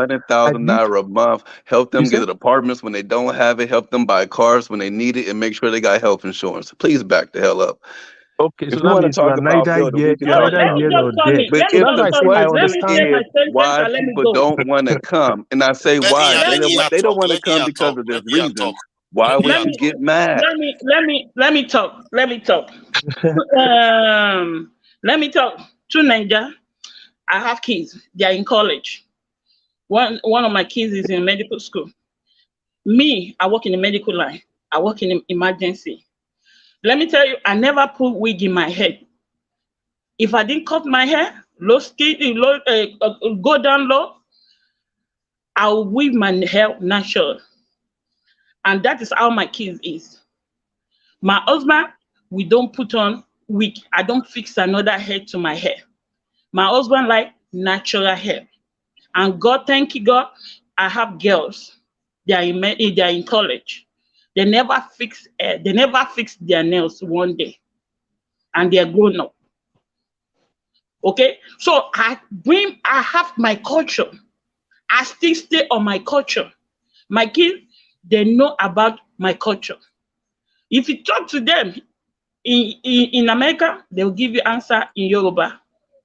So I brought my kids up in my culture way. So, and I respect my culture very, very well. I can be in this country long time. I train my kids as Nigerian. My kids, they know me. I know they call them one time. If you don't reach 2 times, they have to answer me what's going on. So I respect my culture. Number 2, Jonathan, I will never say sorry to you. Never. You know I why? don't want you to. I'm not going to say sorry to you because you don't know how to talk. And if you meet your match, you go think say you sabi talk, you no fit sabi talk. Okay? Number 3, you can't live in another country and you're talking down another country's country. You live in Nigeria and you're talking about Nigerian bar, I'm talking about African bar. If people know your business, nobody go pursue your business. That is why I Ma'am, know my I people got a for. question. If Let me Africans talk, was to let me say talk. in Black Jonathan, America I'm they're killing talking. each other, should I get on Jonathan, this I'm panel then be talking. like, I'm don't talking. talk Let me about my finish people, my don't talk and talk let about me this, go you killing now. each Just let other. her finish Black talking. Can you Americans just on let her Finish finish my welfare. talking, talk Should please? I and let then get me up here and be go. like, Let don't her, talk about my Let me people, Jonathan, finish let don't my her talk about talk. my finish people? talking. It's a Come on. fact. I wouldn't Let say a me damn thing about finish it. my talk and let me go, Mr. Jonathan. Number 2, if She's my going to finish people, soon. Let's just let her finish. No, if my people know your business, they no go come patronize you. Number 4, you know what? People who be like Jonathan, who don't respect people's culture, who look down people down, they should not come to America, they should not come to Nigeria, they should not go anywhere in Africa. Because if you want to go to Africa, you have to work very hard. Like when you work in America, I work in the medical field. I work 12 hours every day because I have to be with my patient. And if you want to work in Nigeria, you have to work very, very well to make money because Nigeria is lazy. We struggle to make money. You can't see a Nigerian sitting down one place. They have to go out to make the money. None of them is lazy. Like here, they wait for government to give them money. They wait for government to pay their rent. I'm not talking down of them because everybody have their own system. You just Nigerians, said the we people there are know lazy. that No, wait, madam, they are we lazy don't have Nigerians. government to pay No, us. No, madam, you are madam, So they wrong. are we lazy have Madam, to you are Nigerians. struggle. wrong. That is You what are I want Madam, to wrong. say. You Thank are madam, you. they are wrong. lazy Bye-bye. Nigerians. Don't say that Nigerians are they're lazy Nigerians too. I mean, Okay, we yes, you don't are have wrong, family madam. members You that are call wrong. us You are asking us for very, money. very. Don't Thank say, you, oh, Gazdamop. Nigerians are She, bad. I mean, she's That's very, not very true. wrong. Nigerians are We lazy have too. some Nigeria that are lazy, Madam, not like all here. Nigerian politicians are lazy. We're You want to talking hear about things? normal No, Nigeria, not politicians. We're let's not hear talking about things. politicians. We talk, Okay, so then you cannot say Nigerians are hardworking if our politicians are thief. we're talking about normal I people. know only. So, Normal people. Them Normal now. people. I want Not people Malawi. in We know this change. system Shall we stealing say money. see, and Gazdamop, let me say something. You know, madam, you are just saying something that is you are adding more fuel to the fire. So you should change that your I'm mindset not because adding any fuel into the let fire. me speak. I'm Let me tell just you talking something. my own Hold opinion. on. Let me tell you I'm something. not begging nobody. I'm not Hold saying on. sorry to nobody. I'm Okay, you telling hold you my on. own Okay, hold opinion on. because Hold on, America. let me speak. Let me speak. Hold on. See, let me tell you something.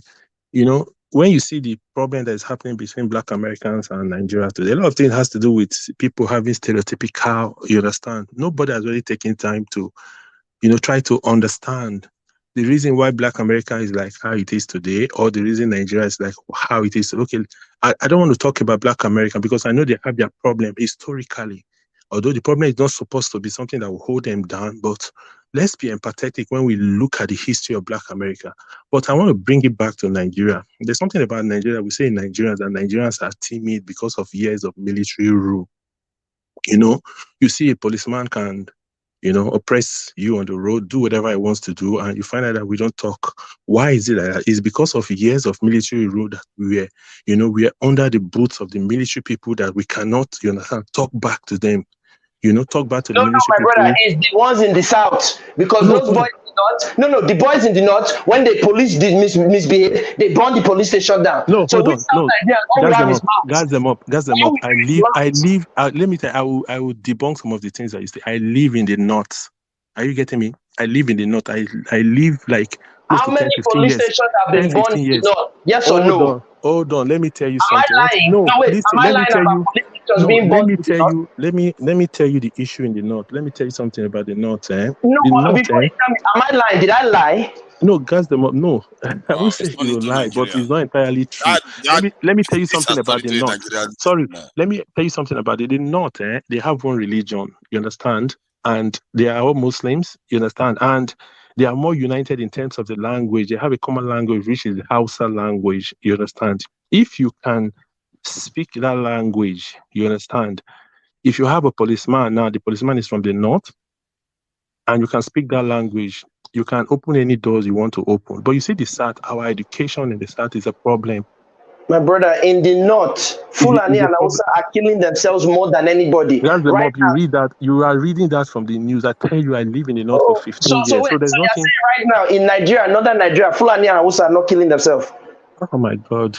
That's the No, mob. am I lying? Let's not You make, cannot okay, tell me you if know I'm what? lying. Let's not, maybe another discussion. Let's not make this discussion about, the Okay. disunity in Email me. Nigeria. I'll put my Let's talk email in about the the back. positive. I'll Let's put talk my about the email in the back positive. chat. No, because we need to expose these things. There should be no sacred cows. No, when That's you them talk up. You about, are aware no, that the police stations have also been burned in the no, south. So when you it's talk not about like it's Fulani, only when you talk happening about in the south Fulani, or only the north. no, when you talk about the Fulanis are like the kingmakers, the people. They are not the original owners of the north. They are not the original settlers. But you know how they do. They want to come and take everywhere, be the leaders of everywhere, be the rulers of everywhere. So you have to look at those things from a historical. So that's why I say it is much more deeper Listen, than I'm not. It's not much so deeper. Whether it's yes. Fulani, whether it's Hausa, whether So it's I don't want us. But no, no, no. let me tell you. Let me tell you something, guys. Listen, my brother. See, that one, you don't have to preach to me. I don't need all those explanations. You understand people, not just mouth. Because if you start to do cultism, and I'll get power to kill guys them up. Hey, What are power. you When talking it starts about? to be What are you men, talking about? You're talking about another thing. people don't have mouth. So they don't miss me, as you say, miss me with that BS. I don't want to hear that story. Again, it's the ones in the south that are the timid ones. Okay, and the only time they have power is when it's time to kill themselves, when it's time to kidnap human beings for bodies, as the guy is saying, when it's time to scam it. That is the issue. So to Nigeria, you see, is the one the marketing Nigeria now. So I say you should leave that topic. So I wonder why we're talking about investment I'm opportunities. not in Nigeria, so it doesn't concern me. I'm not in Nigeria, so it doesn't concern me. To Nigeria, you have to tell him to calm down. You tell him to chill out. No, You understand? Nigeria Because is. I'm you, not in No, I Nigeria, think so this one. it You doesn't see, concern me. everybody has their pet beef, and this is one of Gas them up's one. When it comes to certain see, things about yes, because the gas them different up a lot of areas, time. Gas them up, he you has gas his them up. I own listen to view. gas them up. Gas them up just talk. There's an information gap in most of the things that gas them up talk. I mean, a big But there are information certain gap. things you see. There are Listen, certain things they I will Yes. say can to tell. you, Listen, you wait, get hold on, triggered. wait. If you want, look, my email is gasthemup@gmail.com. You say you be listening to me. I always give my email. Email me. I have a channel. We can talk. No There'll be. I problem. won't No answer my problem. email. So if you want to talk, No, we will talk. no problem, no problem. That's it But now. for the because of this conversation right now, you understand. So what I'm just trying to say is that there's so many hatred. A lot of times you find out that people paint Africa in a, they paint Africa in a way that is really very very wrong. Especially, people that are based in America, they say Africa hates them. Africa do this. Africa. I wonder where is all that coming from? Because when you look at it, Nigerians are people that they can't even hate. It's only maybe the few ones that travel abroad that even talk about hating. People in Nigeria that are peace people, love that is.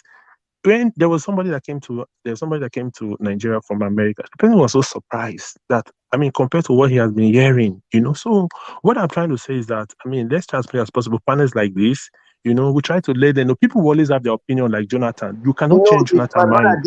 Africans don't hate them. It's the Africans in the diaspora that encounter them. There's issues. There are Yes. structural issues that happen. So the Yes. issue that the Africans, when they come to America, they typically stay in inner city. So they see bad behavior.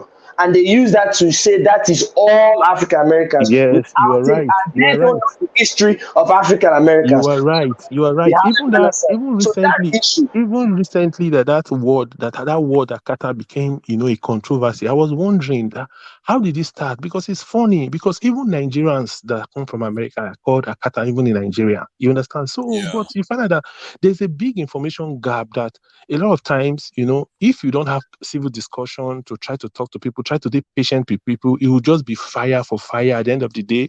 Our house will get burnt. If you look at the whole world, the people that are at the lowest end are the black people. You understand? The black people are the lowest everywhere you go to. And there's one funny thing that is even going on. Like from a few days back, I was listening to this guy Phil Court. I was watching one of his broadcasts. Phil Court, I believe was his name, when he was talking about, he talked about people coming to Africa, how like the white people are trying to prevent them and blah blah blah blah blah blah blah. One funny thing, if the black Americans are supposed to know one thing, that there is only one place on this earth that they can go to, that if they wear dashiki, they cannot differentiate them between them and the people on ground. That is Africa. Because anywhere you go to, even the poorest of the poorest white man will always look at the black man as someone. So my question I'm not thinking that why would the black people, especially those that are spreading those xenophobes and hates, why would you start fighting the only place that you can go and you can disappear in the crowd? You understand? Because at the end of the day, fine, they're asking for reparation. What if you get the reparation? The only place that you can use your money, enjoy your money is Africa or the Caribbeans. So you see, there are so many angles to some of all these things that are happening. But if we don't have a civil discussion to try to, counter facts with facts without getting too emotional, people will get lost in the conversation. And you know how online be now. People, they like trade insult See, instead of listening. let me add something to this. I think being emotional doesn't necessarily mean wrong. However, being emotional is a way of responding to something that you cannot necessarily put in words. What you know that something's actually wrong with what the person is saying and what the stuff is happening. It's intuition. From your point of view, but the person that is No, listening, the point of I the I person agree. that is listening, That's what I'm coming yes, to. That's what I'm coming to. yes. So when I look at what this guy has said just now, because I've processed what he has said and I've seen It is the big annoying. gaps in what It he's is saying, annoying. When you I talk don't about have that to respond to ambulance, him. the other day ambulance, I was just laughing because a lot of times that people talk, I laugh at their ignorance because I just feel, you understand, if only they know. But how can they know? They can't know when we start quarreling. You understand? So that's why we have to like you see that lady that came Yeah. here and said, "Oh, Africans are so emotional." And blah, blah. I was like, I mean, what's he talking about? Because a lot of times I try to listen to people when they talk, and when you are talking, I just know you understand your level of enlightenment, your Yeah. level of education. So if I know in terms of enlightenment and education, you did very, very low. Why would I start arguing and arguing? It's not going to make any difference. That's why I applaud. There's this brother, I think, is it Philip or something? I mean, when the brother talks, everybody listens, and you see he's reading facts after fact after fact. But Okay. unfortunately, You see, in my own case, before somebody, I think people should pay attention to it because it's quite interesting. Listen, my Because brother, this if you want to gentleman get triggered, politics of Nigeria is not going no. to help us. Please, Let me Tonight, just add I don't something. like when they come here and say, "Oh, you have to be a gentleman, you have to be meek." Look, my No. brother, listen. If you are fighting, if you are there in the world of ideas, that's why it's Yeah. called a Western canon. Let There's a me tell you Western one canon thing. for a reason. We are Let me men just and we drop are in. women. If your idea is strong, it stands. You speak forcefully. Mami, Stop just all wait. Let this me just dismissal by proxy. Oh, you're being emotional. That's the way to silence you. Look, if it's strong, it's strong. If you cannot stand, get yeah. out of the goddamn kitchen. Stop coming. Oh, this me, That is be true. a gentleman. We're not. Am I a gentleman? Let me tell you one thing. My own emotionalism. So, see, mami, just hold on. My own emotionalism comes from the point of view that one, I see the person being dishonest, and secondly, the person not wanting to want to hijack the conversation in their own direction, because when you try to pin them down and try to say the right thing, they are trying to stun the conversation, just make it about themselves. So I would just say, okay, since you don't want to listen, you don't want to be sensible about it, let's go with the emotions. Then I will try to shut you down too, because if I say that you are repeating the kind of things that white supremacists do, and then the topic is not even about that, and you bring it to that again, then you see that the person is being disingenuous. He's trying Yes, to that day divert the Jonathan was conversation, which he talking. has I succeeded in couldn't doing come in. today. That day Okay, Jonathan was talking. I couldn't let me come make in. a Sorry, madam. Let me conversation say there. something. I couldn't come in because, like, if I was able to come in that day, I mean, just for me to just dispel some of the things that he's talking about, you understand? Because he's mentioned so many things, ambulance and the rest of it, that people will not know that even in your next house there's hospital there. You Let me understand? tell you, let me You tell you know, one thing. so Let me say everything has to one do thing. with countering information with information, misinformation with information, and gas them up. You understand? You don't have to say you have to be My emotional brother, and listen, Let, We are let me trying. say It let doesn't me solve. say CNN Hmm? topics. Please let me email me. I have a channel. Me and you let can me talk. Okay, let me say don't something. come and lecture to me. I don't need that one. Besides, we're even going away from the topic. The topic is African Americans or Africans intimidated by other groups of people. We should get back on the topic. But please stop coming Exactly. here to lecture me. If you want, my email is That's true. public. Email me. I have Mami a said, channel. If you get Hello. that one, meet me. Let Let's me talk. guys up. Let me say something. There's a day I was at work. A black woman just talked to me. He said, "Are you a black?" I said, "Yes, I'm a black." He said, "Where are you from?" I said, "I'm from West Africa, Nigeria." And she's a black. Oh, I don't like black. I look at him like this. Are you not black? I just laugh. After a week, I have another patient. He's a white. He just walked to me. "Are you a black?" I said, "I'm a black woman. I'm from Nigeria. I'm a West African woman. I don't like black people." And what do you do? What do you do? That Madam, is what that's not I'm the saying. topic of the I'm talking. conversation. I Hold understand, on. but madam, we're talking about African people feeling inferior. Please, but madam, You gotta let her let finish, me man. You finish. gotta let her Let me finish. finish. she's not saying Let what me the topic finish. of the Let me conversation is. finish. She's talking no, I think when Guys she up, let me finishes, then we finish. can go back to the Let her original one. finish. Just let her Let me finish. finish. Let her We finish. can Go go ahead. back to the original Go one. ahead. Yeah, What go ahead. make me trigger is Jonathan live in Africa, and you talking about shit about Africa. Like, why? You if where you living, if you don't like it, you get up from there. I live in America. I see every day people look down on you, no matter you are a black, you nice to them, and we keep an eye shut. We moving. Why you say, oh, what trigger me? I'm not I'm a kind of person, I don't hide my feeling. I'm a Yoruba woman to the core. To bá mọ ibi tó ń jẹ́ Gégúnlẹ̀, I don't date there. I've grown up in Mushin Olosha in Lagos. Okay? I was born in Lagos Island. I don't hide my feeling. So I go on my own. If you put fuel, I go gas am up for you. That is name for you. You not go know say if you get figure, I go tell you I get one figure more than you. If you don't like the country, pack your load and leave the country. Don't go and say nobody call every American to come to live in Africa. Not all the people in Africa will come to America. Some people have to stay back, some people have to take the mood. So, It's actually essential some Ma'am, people have stay I back, ever actually. said I don't like you living don't in live in the Nigeria? country, you're making If your you little can't name one time that I've and said you talk that, down. you should That's it. apologize. the topic, because what we're doing right now is we've already addressed it. They said their piece. The topic is, are we Yeah, that's intimidated true. by other groups? Let's focus on that, please, because we got to talk about bond markets, capital. We need to talk about these things. How can we get diaspora bonds? How is it possible where African countries can say, you know what, we're going to create a bond that there's open transparency? Two Nigerians talked about it, where the revenue is there, the projects are allocated. Okay, this road costs this much, and no one gets the contract per se, right? The money is paid directly, and it's on this bank account. This is the Zenith account, blah, blah, blah. We need to start talking about that, so that way, as we start creating these diaspora bonds, guess what?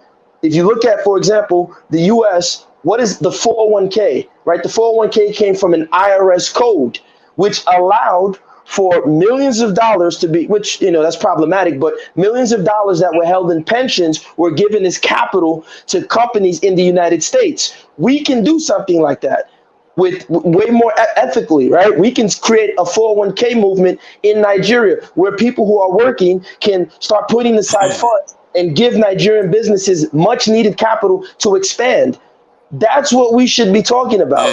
I think they have something like that Can I at ask you Stanbank. this? Can I ask this question? Does anyone know of any like black-owned company that has done like bought another company that is in existence and transferred their intellectual property rights to the black owner, and especially on the in the this African American community or on the continent? Vista Prince.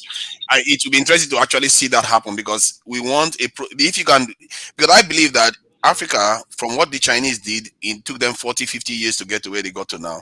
Africa could do it a lot faster because of the speed of technology these days, and if we depend on the strategy that we use, because this intimidation aspect is because we don't seem to have any direction. There's no real agenda of how we industrialize. It seems to be happening individually, one after the other. Of a strategy where we say, okay, we'll buy up the company from the West, we transfer all the intellectual property rights. You don't have to reinvent the wheel. Buy up, because that's how. Because everything you do at the Nigerian universities, what is going to happen is that they'll just say, "Oh, you are violating our patent. You can't do anything." So buy the company ready made and transfer it to this in the continent, so that we start making our own thing. And there are critical areas like microchip manufacturing, and Africa doesn't have one. Areas like this in projectile, this in technologies, we don't have any. So those are things we don't know of any. I've not seen any examples. Even pharmaceutical, I've not seen any example of an African country buying up a Western company and transferring it to the continent. And that's something that we really need to change if we are going to stop worrying about being inferior to foreigners. Because everything we do these days, we use their companies to build everything. And I don't know how long we can carry on like that. It's not going to do us good in the long term. Vista Prince, Robert F. Smith, they're into mergers and acquisitions, and he does exactly what you're talking about, and he specifically does it with Black entrepreneurs. One of the Freddie figures who I mentioned, that's in Viacom. That's the Safaricom. He's J. Robert Smith is one of his he goes to J.R. Smith for consultation. Yes, we have these companies, and these companies just need to be transferred over into the African continent. I really feel that they're happening. They're happening behind closed doors. Please, can you provide the link? Do you have links or names of this? If you put it in the private chat, I don't know. Maybe they should share it openly. So, because I think you've said two things today. I think that numero, this and IoT is quite interesting too. And because there are some of these projects that maybe other people are interested in, that they want to get involved in on the continent. I think this is the kind of stuff we need to be doing. Technology and defense is exceedingly important.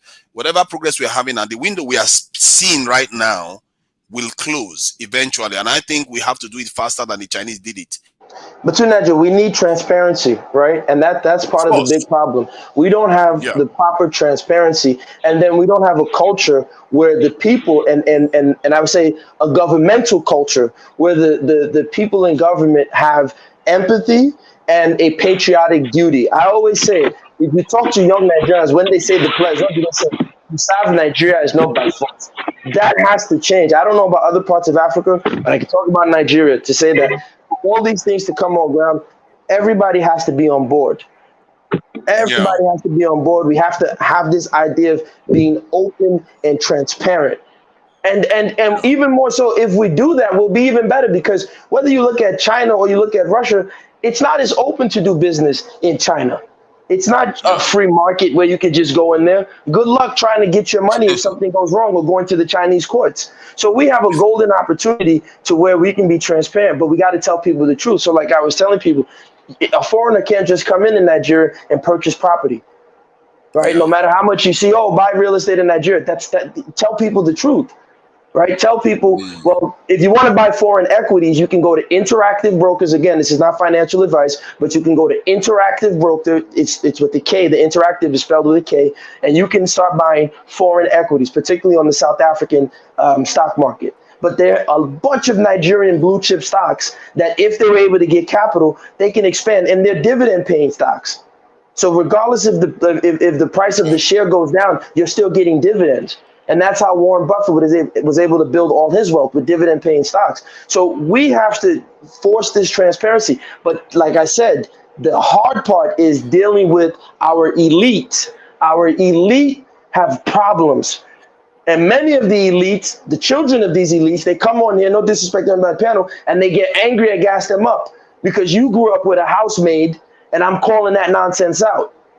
That's the problem. I think you are correct about transparency. I think whatever process we are going to use, and if these private acquisition companies are doing it, there has to be a very, very strict level of and higher level of transparency, whatever we do, because we are so diverse as a people that we need a way of trusting each other.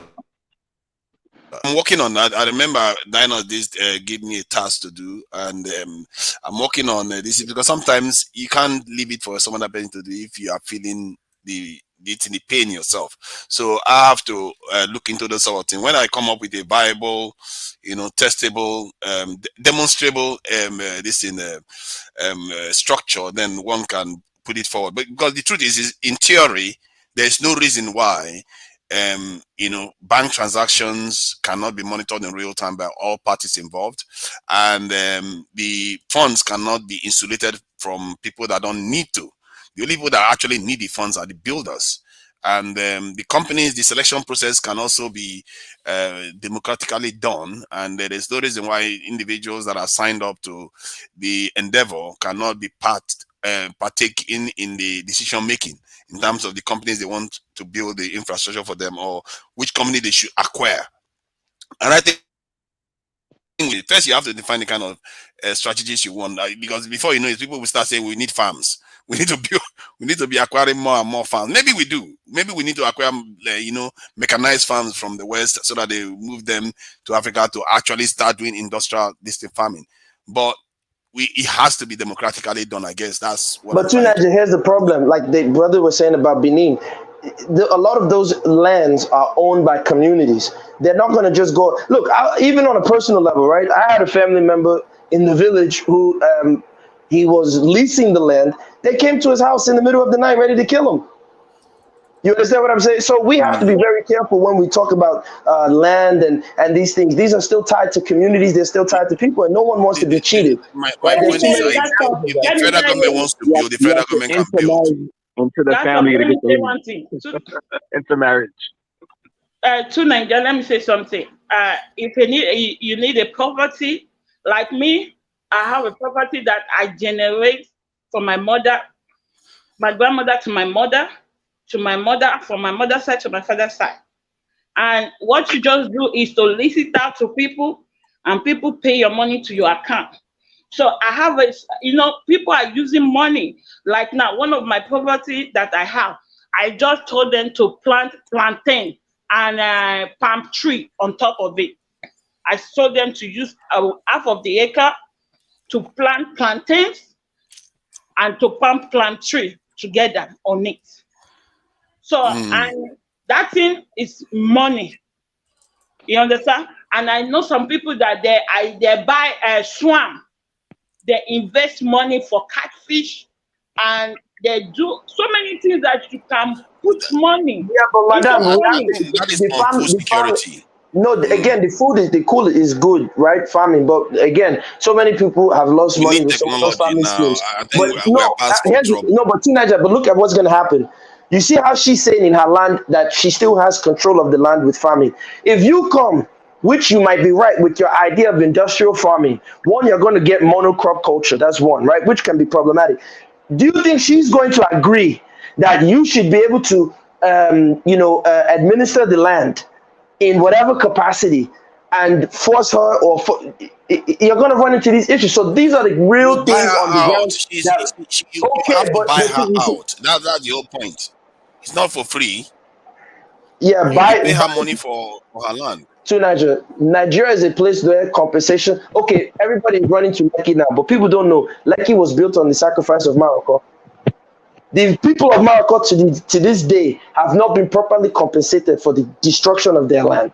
See, got them up. Yes or Let's no? not Am I make. lying? Maybe it's true. I don't know. I really don't know. But what I'm trying to say is that let's not make this too much about Nigeria. Let's make it about the idea behind it, because it looks like we Nigerians we always tend to make everything in Nigeria, because there's the whole continent to worry So about. should we talk And about Ghana? I'm not a Ghanaian. Let the Ghanaians come in Let and me talk. say something to Nigeria.